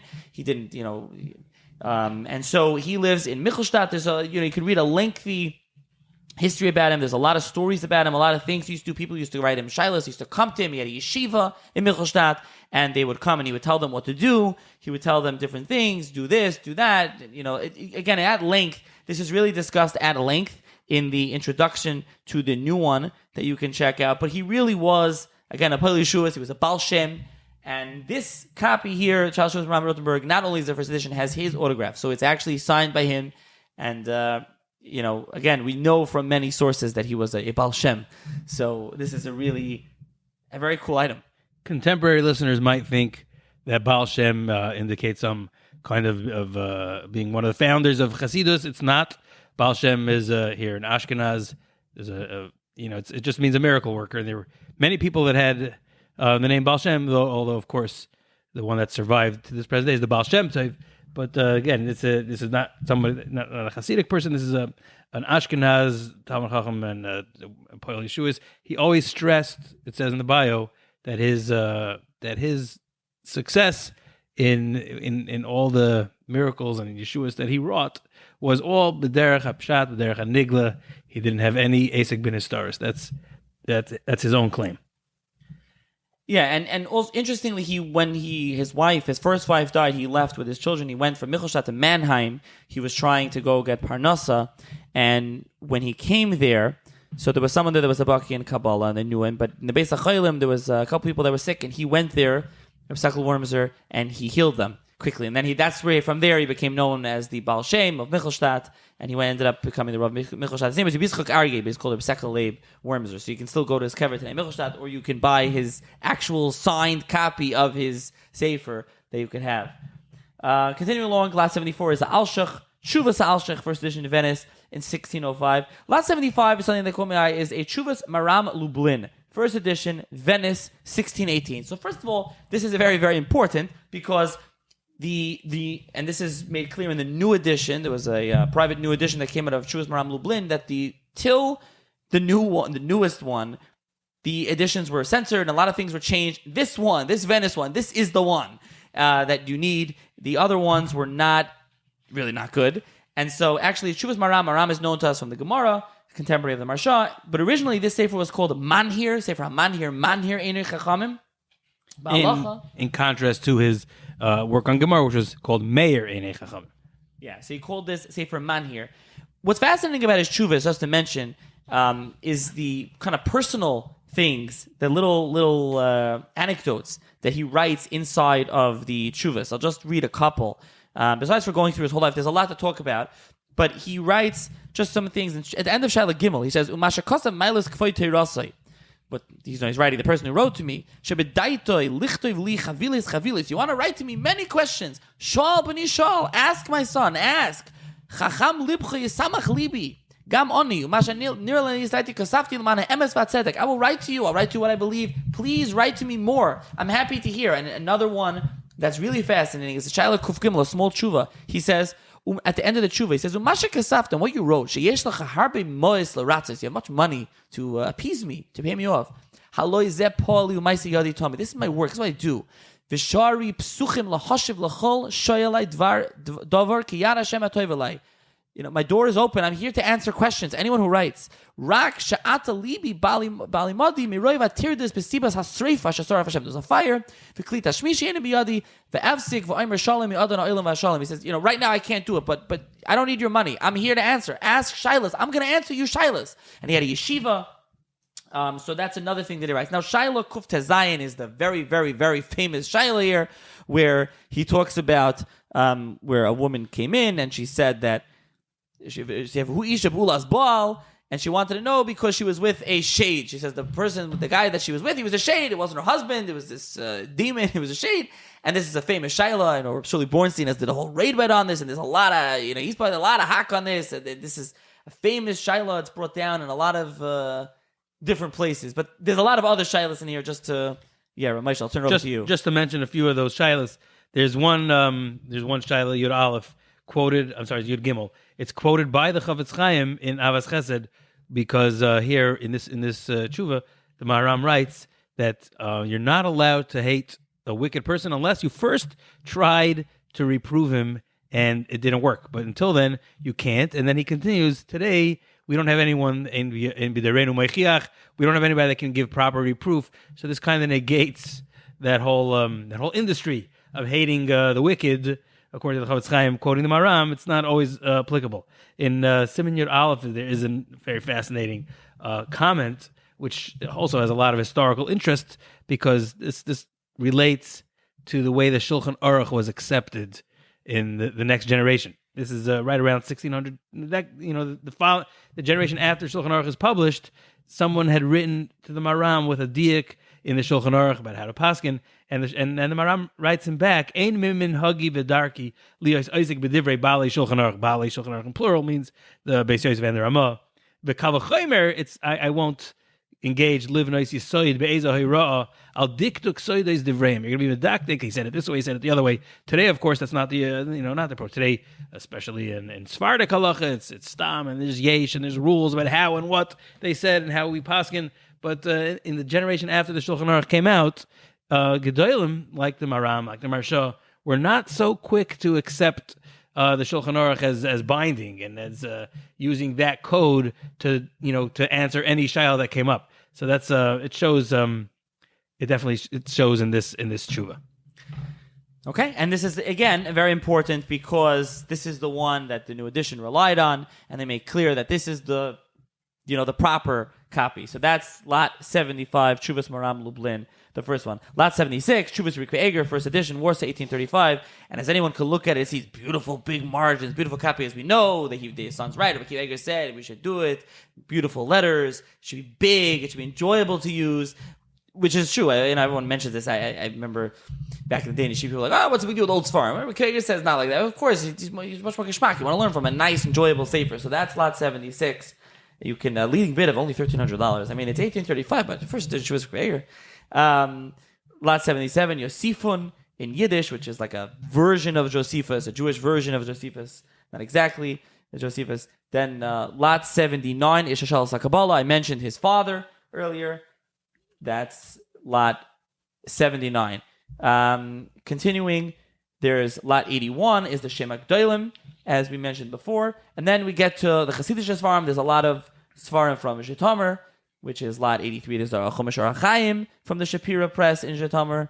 And then Lot 86 is I think it's the front page of the catalog. It's an amazing item. It's Slavita Shas.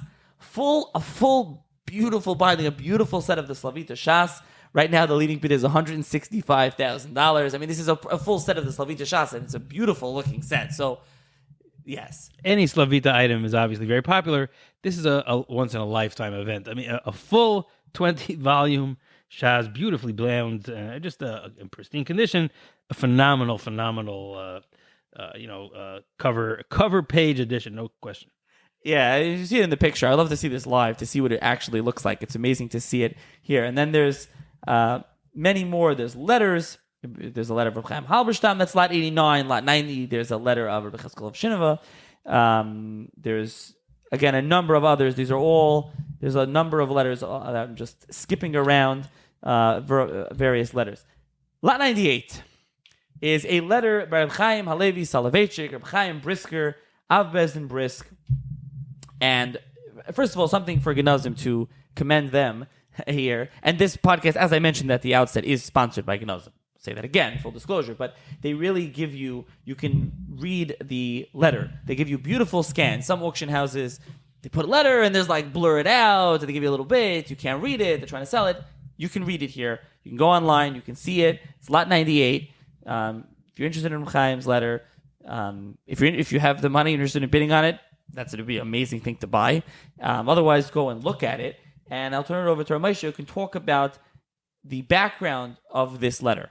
This letter, it starts with 98, which is a long handwritten letter from Reb Chaim Soloveitchik, which is rare in and of itself.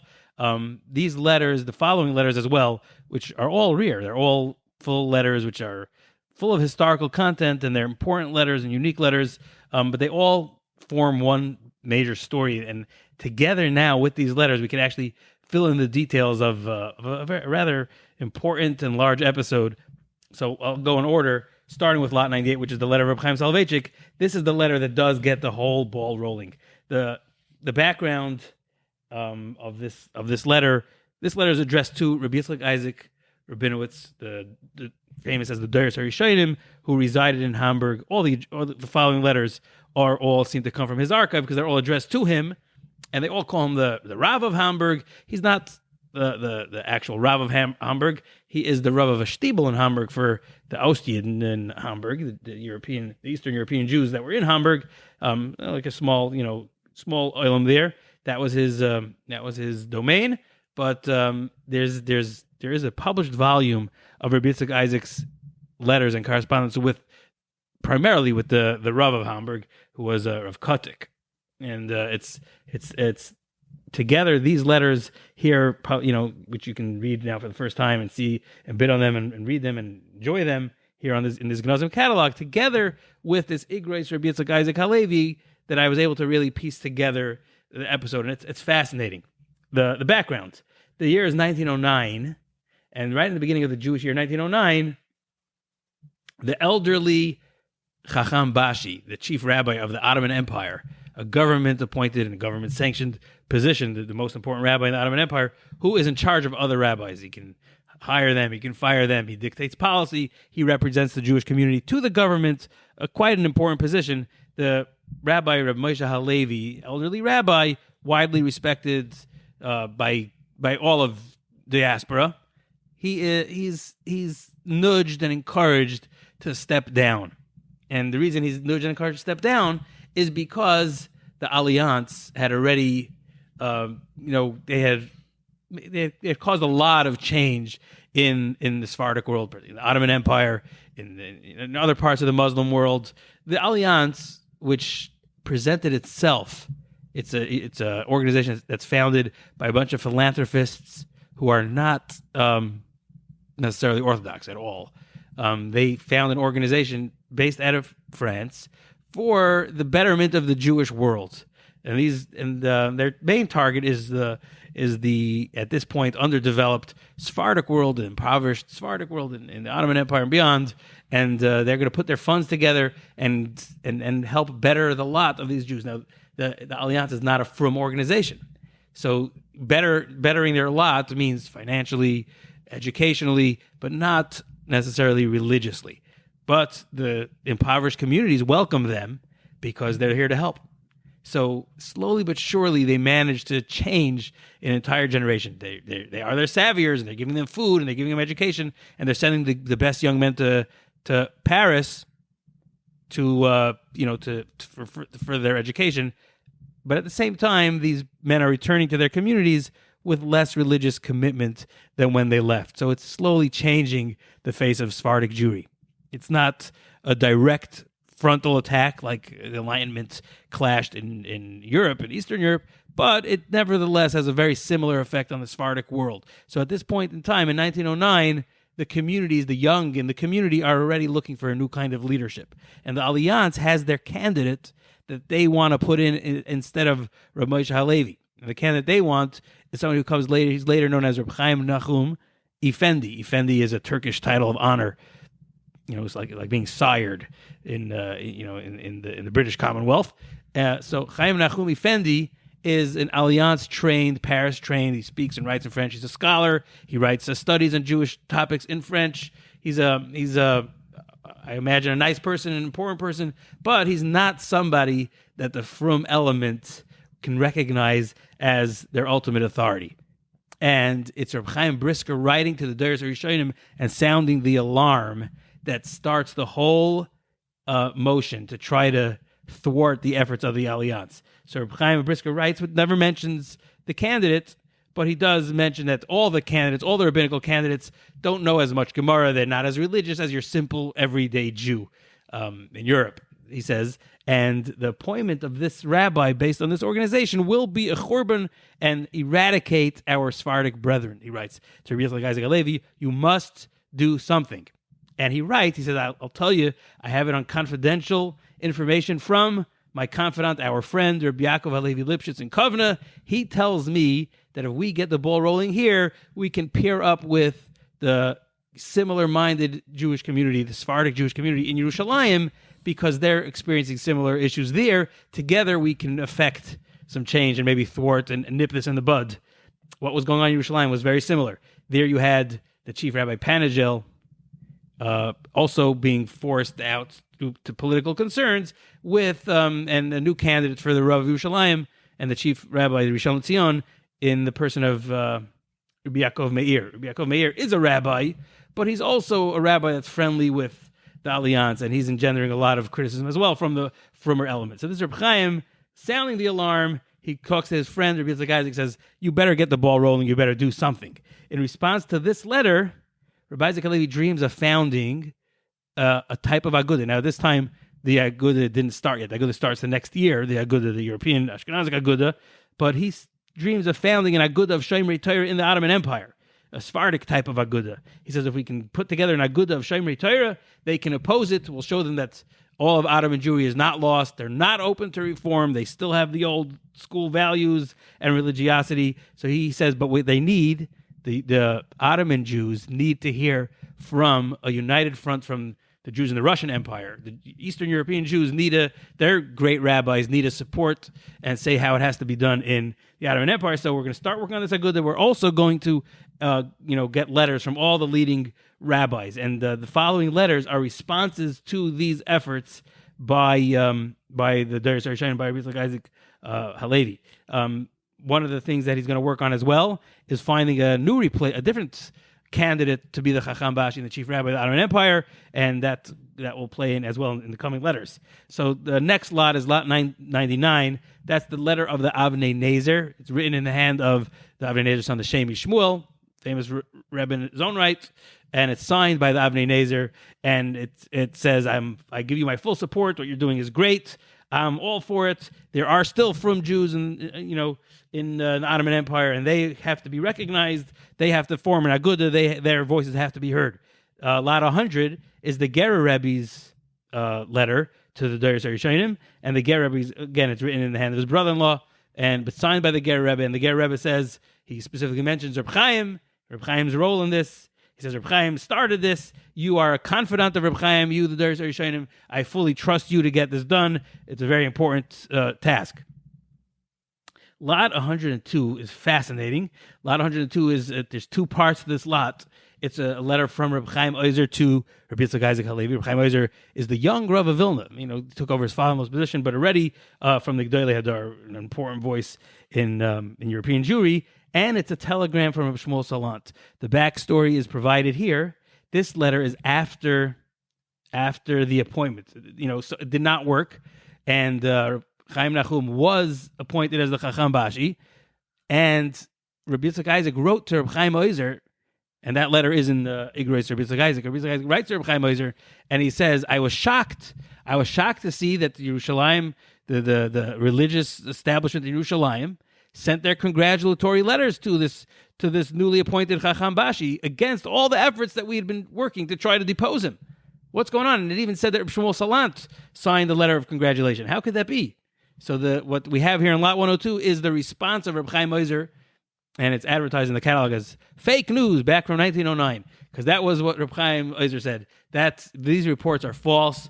The Yerushalayim Bezdin held strong. They did not break ranks. They did not congratulate him. And to prove it, he says, I'm enclosing the telegram I have from Shmuel Salant, written in German. He went to the German consulate, Austrian consulate perhaps, and he sent a telegram saying that, no, I never said any congratulations, and that is included in the lot as well. Fascinating. In lot 103, you have the Rabbanim of Yerushalayim, the Sephardic Rabbanim, describing how the Rishon LeZion had been deposed, describing the efforts of the Alliance to bring in their own candidate, and on top of that, the Alliance had succeeded in getting the purse strings and holding the purse strings to the Chadorim, to the Sephardic educational institution in Yerushalayim, and now they would not give the money, they wouldn't hire anybody unless it was somebody in line with their views. They are a desperate SOS, which sadly did not, historically did not yield the kind of results they needed to win this battle. Lot 104 is the letter of Rabbi Rafal Aharon ben Shimon. He's a rabbi in Cairo. He's famous as the son of Rabbi David Shimon, the Dvash. He's a very important rabbi. He wrote Sfarim on the Minhagim Mitzrayim, Tuf Mitzrayim, wrote Chuvas, a very important Sephardic rabbi of the early 1900s. He was the person they found as a candidate to be the next Chacham Bashi in opposition to the Alliance candidate. And this is his letter accepting, his official letter into the Deris Arishanim accepting. He says, I know I wouldn't do it. I don't want it, but I know you tell me I have to do it. It's the right thing to do. All the rabbis want me to do it. I'm willing to do it and submit my candidacy for the Chacham Bashi. Word had already reached the Derech Hashem earlier that he accepted, because in an earlier letter written by Rabbi Yitzchak Isaac, he says, we found our man. But again, it didn't pan out and didn't work. But together, these letters form just the background, and they're fascinating. You can put together the entire history here. And it plays out in front of you. Each letter sold individually is a treasure by itself, and together it's just a fantastic historical journey. Yeah, and this is something personal for you, Rav Moshe, looking into this as a Turkish Jew. Absolutely, this is my bread and butter. I was all over this. Yeah, which so really, thank you for that. And this is so you can see these letters. Moshe mentioned the lot numbers. You can check them out. Lot 106, going back, staying in Turkey, but much earlier. This is the Chassid Yavitz, Rabbi Yosef Yavitz, his commentary on Avos in Adrianople, 1555. The classic Chassid Yavitz is still a classic in the yeshiva world on Maseches Avos. This is the first edition. Then we get lot 107. This I had mentioned earlier briefly. It's the first commentary on Chovos HaLevavos. Menoach HaLevavos, this is the Chachmas Menoach. So we had his Chachmas Menoach earlier. This is his commentary. Lot 108 is Shari Tshuva, Rabbeinu Yonah, Krakow, 1581, an early edition. Lot 109 and 110, we get to the Maral Sfarim. So lot 109 is Maral and Purim and Chanukah Or Chodesh, 1600, and this is printed in the lifetime of the Maral. So the Maral published a lot of his own Sfarim. So this is that's lot 109, and then lot 110 is the Maral has a few Hespedim that were printed. This is his Hesped on Rabbi Akiva of Frankfurt. This is 1598. This is brought to print by the Maral of Prague, as they say here in the catalog. And Maral describes Rabbi Akiva of Frankfurt as the Gadol Hador. Today, many people don't even know him, except Chassam Sofer Einiklach, who observed the Chassam Sofer's minig, who observed the yahrzeit of this Gadol Hador. But today is virtually unknown. But the Maral, he's the most prominent Jew we know from his Tkufa, he's saying that this Rabbi Akiva is the Gadol Hador. Yeah, so that is this one. Lot 111 is an incunabula, which is a first century of print. This is the 15th century, before 1500. This is Sefer Ikrim, Sensino, 1486. And then lot 112 is another Sefer Moshe that you're familiar with. I can turn over to you to talk about. But this is Sefer Emunos of Reb Shem Tov. Shem Tov Ibn Shem Tov. I believe this is first edition for Ara, 1556. So he is a Mekubal, a staunch anti-Maimonidean, anti-rationalist. So this is a Sefer Emunos. This is kind of an anti-Rambam Sefer. The interesting part is that his grandson flips the other way and becomes a rationalist and Maimonidean and is anti his grandfather. But this is, so here we're staying with the grandfather, with original Reb Shem Tov, and this is Sefer Emunos. But appended in the back of this Sefer is the Hasagas of R Moshe Al-Ashkar, or the yeshiva was R Moshe Al-Shakar, but it's R Moshe Al-Ashkar. And this is the time of the Girush Sfarad in the 15th century, and he wrote Hasagas. It's also included in the Chuvas, R Moshe Al-Ashkar, but it was also published separately, and it's bound together. I don't know if it originally was printed that way or it just later on they bound it together. So you have the Sefer Emunos on the one end of Reb Shem Tov with the Hasagas on the Sefer Emunos from R Moshe Al-Ashkar. Yeah, this is a really interesting item to me. I have begun work myself. It hasn't progressed very far, but I've begun work on the Sefer, and particularly the Hasagas, which can also be, Hasagas are usually understood to mean questions. In this case, they are, maybe you can call them responses. They are defenses of the Rambam that has attracted my attention. I've begun work on that based on this edition. This is the only edition of the Sefer Emunos. Sefer Emunos, as its name implies, is a call for Emunah. Emunah, good old Jewish Emunah, without any recourse to philosophy, in any of its forms, and the Chachmas Chitzonis, it's very opposed to. He's opposed to Gedolim who like the Ralbag and the Ben Ezra, and especially the Rambam, because it's really a critique of the Rambam's Moreh Nevuchim.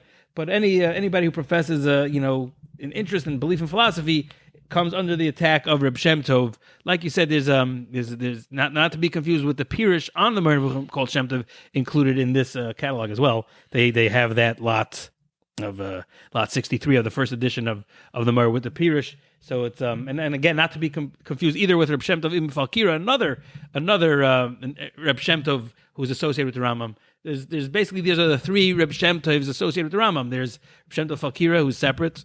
And this is the subject of an article in Mivchar Ksummer, Matasio Strashin. He's the one who first untangled this very knotty who wrote what, when, and where. He figured it out first, and what he said still stands today. He says that there's Reb Shem Tov Falkira, that's not a separate one, and then there's the grandfather-grandson duo named Reb Shem Tov. The grandfather is Reb Shem Tov Ibn Shem Tov. The grandson is Reb Shem Tov Ibn Yosef Ibn Shem Tov.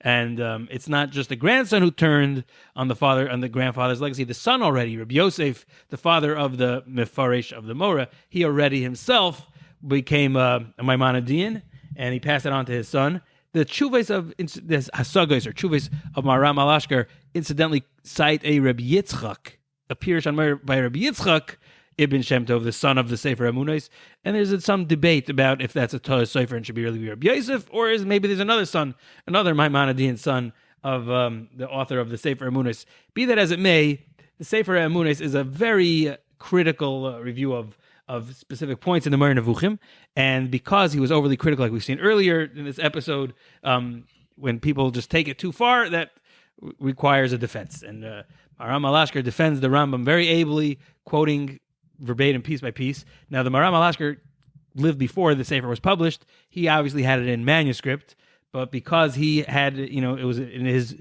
published responses, in his responsa, in his Chuvas Maram Alashkar, it's Siman Kuf Yud Zayin. So the publisher of Sefer Emunis saw fit. He said, Lo Hishbis Goyel, Baruch Hashem, Lo Hishbis Goyel from the base of Rambam, and we have the Chuvas already printed. I'm going to print it again with, I think it comes with its own Sharblat even, which I think mirrors the Sharblat of Sefer Emunis. I can be mistaken about that. It's not included here in the catalog, but it was printed either as a companion volume or even printed to be bound together, and it's go hand in hand, the questions and the answers. Yeah, I believe it does have the same Sharblat, and you're looking at the catalog. Ramesh, I'm looking online. It should have the same one. So very interesting. So that brings us to the end of part one. Part two, but we're just going to roll on because we're not going to do two separate podcasts. So part one, this ends with Lot 112. Lot 113 through 191, which is part two, which takes place on March 5th. They're splitting it. So there's a number of Sfarim there we can talk about. There's, let's see, Lot 116 is the first illustrated Haggadah with English translation printed in America, New York, 1866. Americana is always something of interest to many people. There's a number of other Haggadahs. Then there's lots of Chasidisha Svarim over here, including Lot 120, the Rebbe of Shmelka, Darkei Sharm, a first edition. That is Lot 120.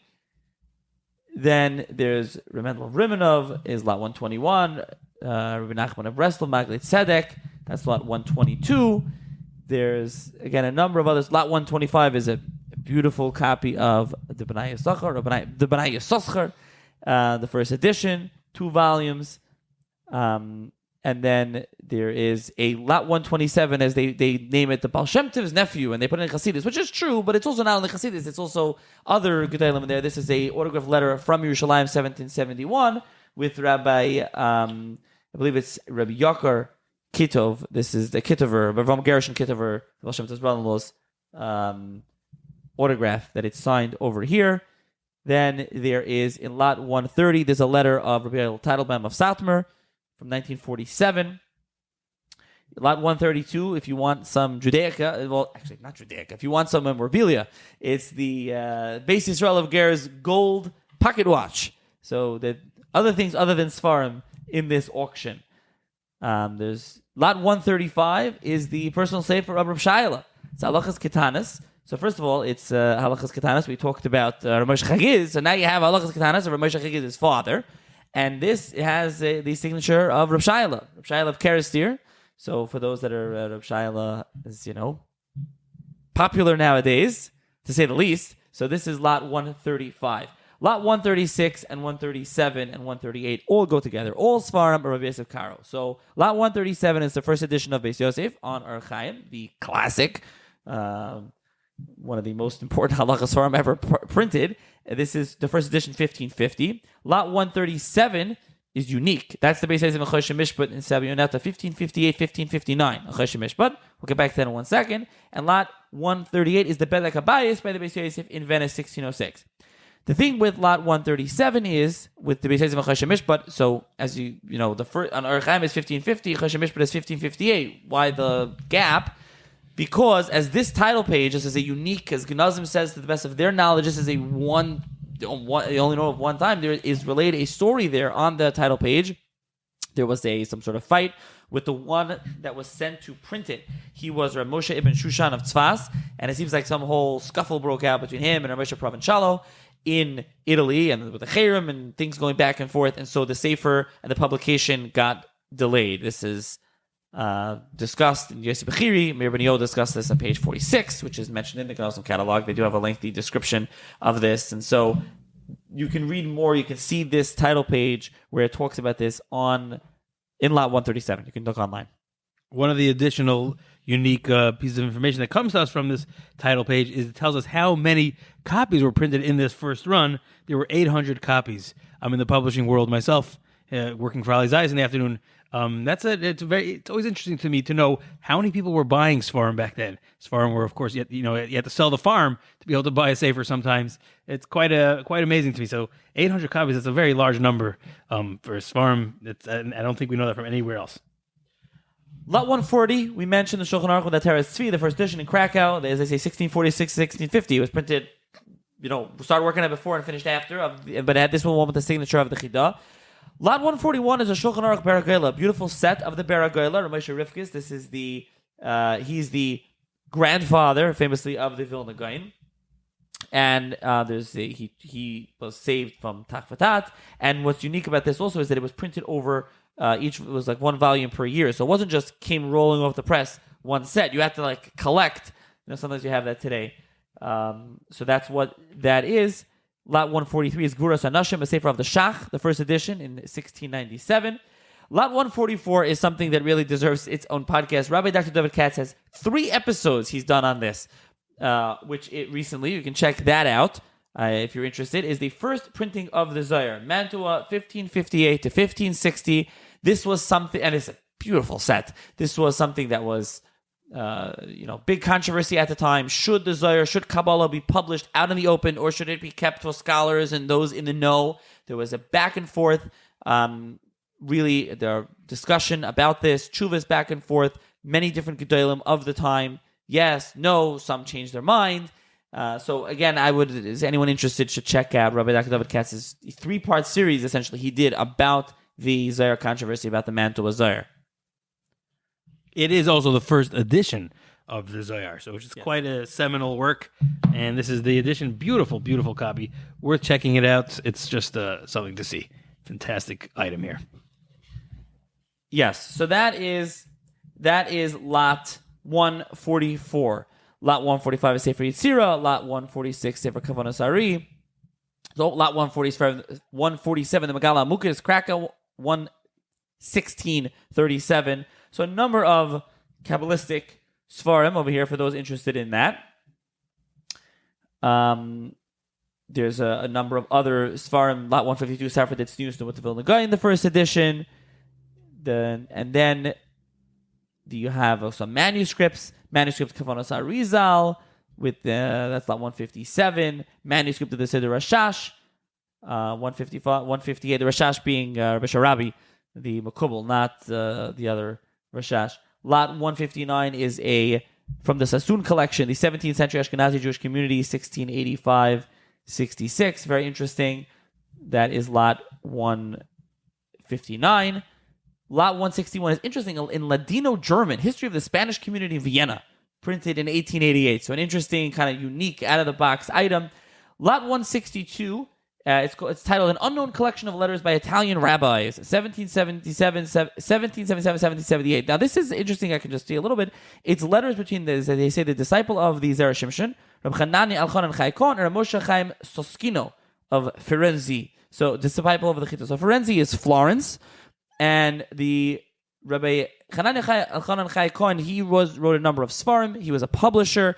A very unique sefer that he wrote is a sefer called Bamois Baal, where he talks about the various gods, various Avodah Zarah that I mentioned in Tanakh. He goes through the list. Is actually at the end, he has a whole thing on the Trufim. It's very interesting. You can see it online if you're interested in checking that out. So he was a publisher. He printed a number of Sfarim for children. They were trying at the time to print things like that. So that's who he is. Rav Moshe Chaim Soskino, I believe, if I remember correctly, he's the I want to say that he's the son-in-law he's related to Daniel Tierney or somebody at the time, unless I'm misremembering, but it could be that's just saying that from memory. That's who he is. These are letters between them.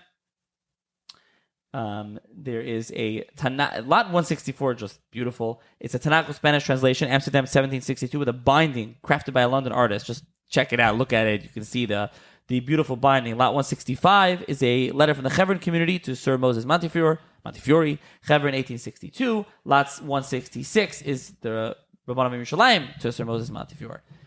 Lot 167, handwritten Kabbalistic drasha by the Chassam Sofer, Pressburg 1807. Some of the Chassam Sofer has Kisviyadis everywhere. I had a Rebbe that used to say, like he said, that the Chassam Sofer is still sitting in Pressburg in a cave somewhere writing, still today. So that is, but he wrote a lot.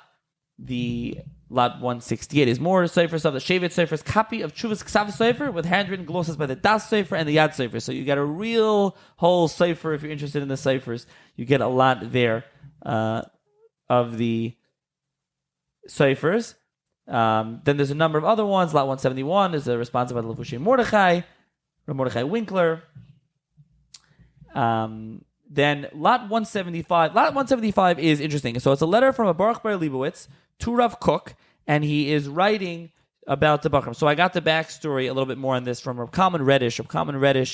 From Lakewood, he published a number of years ago Eisef Mechtavim, a collected letters of Rav Baruch Ber. Now, he did not have this letter, so this letter was not included, it was not printed. I don't know if this letter's ever been printed. And what he told me was that the Bnei Yeshiva received draft notices to enter the Polish army, so they viewed it as Pikuach Nefesh, Baruch Nisah B'Gashmias, and one of the Passive Hatzalah was to go on elsewhere. So in his Sefer, he printed 11 letters. Baruch Ber wrote to Rav Chaim Sonnenfeld, Rav Kook, Rav Dushinsky, Rav Reuven Katz, Rav Bochko in Switzerland. Then he said in Switzerland he wrote on behalf of Ryan Steinman and Rav Soloveitchik, Rav Siegel, and Don Segel, the Manchester Rav, and Puzav Segel, and others. And they requested them that he asked them to come. Then he did print, Rabbi Reddish, the follow-up letter where he says that Baruch Ber expresses his pain that he is possibly at fault replacing the other head of these two, which are the two Bachrim that are mentioned in the letter to Rav Kook that's here on Lot 175. This letter, which Genazym transcribed. So not only can you read the letter, Baruch Ber had always his letter sloped down, his handwriting always sloped downward.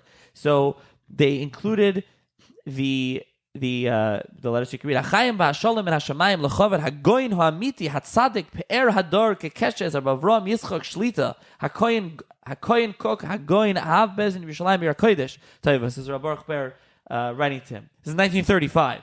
By the way, this is not like earlier on. He says Elyon Yisbaruch Shemai Yivarich Es Rav Hagoyin B'chol Habrachas, etc. And he tells him that you should. He writes here the Bachrim. He tells them going Mar Yehuda Cooperberg Mivarsha V'Bachar Charav Ubaki Mamik Edav Lagoin Ruvain Leibovich V'Bachar Odav Edav Lagoin Mar Mordechai Chanel. And he writes to them, you should please let them in, etc. So you can read the rest of this letter, this fascinating letter, and that was I just wanted to give some background from Rabbi Reddish. In Igrois Liraya, you'll find there's a few more such letters from Rav Baruch Ber to Rav Kook, as well as a lot of other gedolim that may surprise some yeshiva bacher today to see all the people writing to Rav Kook. I remember when I was in yeshiva and the Igrois Hagriz came out, and we saw letters from the Brisker of Rav Kook, also with the same kind of honorifics. And some of us said, it doesn't mean anything. It's just for Pikuach Nefesh. You have to do things. And others say, no, it shows you a certain kind of rabbinic tolerance that rabbi to rabbi we can have our disputes, but still have the ultimate respect for each other. Such is the letter here from Rav Baruch Ber. Lot 176 is a 30-side kuntras from Rav Michal Forschlager. So there's Kuntras of Chedusha Torah, Michal Forschlager, Teres Michal. Now there's been a number of Sfarim reprinted from him. He was a Talmud of the Avnei Nezer. He ends up in Shem Shmuel. He ends up in Baltimore. Major Talmud Chacham. So there's a number of other manuscripts. A couple of Lubavitcher Sfarim, 177, 178, 179. There's an invitation to the wedding of the Lubavitcher Rebbe, Warsaw, 1928. And there's lot 181. There's an in Geras Roshur Gaon in Mainz, 1873. Again, printed on parchment. Sometimes you have Sfarim printed on parchment. So there's that. There's also lot 183. There's a Maril. This is in first edition Sabinata 1556. It's printed on blue paper. This is a regal thing. I remember Professor Joshua Toplitsky in his book, The Prince of the Press, about Rabbi David Oppenheim, the Rav of Prague, and the bibliophile. His library is now. And actually, he would buy a lot of Sfarim on blue paper. This was like they would give it to him, or he would buy it. It was a very, very fancy, exclusive thing. So it's a special thing. That's lot 183. There's also just trying to bounce around. Lot 180 is the first Aleph-based book printed in Eretz Yisrael. If anyone's interested, that's an interesting thing. Then there's, at the end, the last item is interesting. Lot 191. I don't think it's in the catalog, only online. It's autographed. There's an autograph of Nosson Adler, who we mentioned before, the Rebbe of the Chassam Sofer. And it's a document from the old Jewish congregation in Frankfurt. It's like a massive document. It's like they have a picture of it. It's like completely spread out from 1760. And it talks about ordinances, and there's various signatures. And this is not the time for this, but a lot of communities, old kehilas, there was a Jewish kehillah, you had various takanis and ordinances, and that's what this is. And you see signatures of Nosson Adler, and there's a lot of historical information in there. So, we kind of ran through. There's many more items that we could have gone much more in depth that we didn't go through. Is there anything, R Moshe, that you want to mention that I glossed over? One item which to me was fascinating is it's the handwritten manuscript of a sefer, a Lithuanian sefer. It's called the Beis Yaakov, and it has in it, it's bound together with these the pre-subscribers from the rabbinic community. He had taken his manuscript around and asked Rabbanim to subscribe, give haskamas if they will, and commit to buying and supporting the sefer.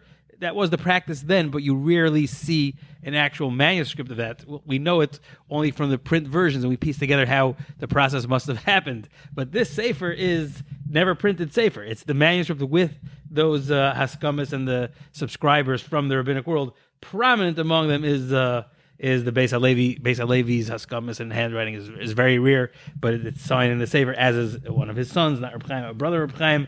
There's other signatures here, and it's a treasure trove for the history of the Rabbanim pre-war. It's fascinating. I think I identify here the Almana and the Achim Ram. They also subscribed. I think I see that signature. There's a lot of other Rabbanim here. They give you the Rabbanim that they think the reader may be familiar with, but there's a lot. It's definitely worth. The scholar should sit and read these and find a lot of treasures here. So there's really a lot here. It's a two-part auction again. Sunday, March 3rd, 2024, 12 p.m. And then Tuesday, March 5th. Again, 12 p.m. Eastern Time. There's, as Genazym, as always, is a beautiful catalog they produced. But I do want to just emphasize that the website has a lot more. So check out a lot of really high quality, just top-of-the-line scans, pictures that you can check out. And that's Genazym, GENAZYM.com, as well as on BidSpirit. You can go and link to it. And I thank Genazym for sponsoring. Once again, they sponsored this episode. And let me know, again, as always, I've gotten very good feedback on these auction catalog podcast. Listeners enjoy when with R Moshe we discuss various items. It allows us to go through various interesting items, or unique items, one-of-a-kind items, signatures, and Rabbanim, different things that we don't usually do on the podcast or in general. So I've gotten good feedback. If you have any feedback you would like to give, please let me know. And check out, again, Genazym, and I'll link in the show's notes to the catalog, and I'll try to link to, if not all the items, but some of the items that we discuss. I'll put in specific links that you can check out in the show's notes. Thank you very much, Nachi. This was a lot of fun for me. I hope it's fun for your listeners as well. I wish everybody all the best, and go check it out. Fascinating stuff. Thank you.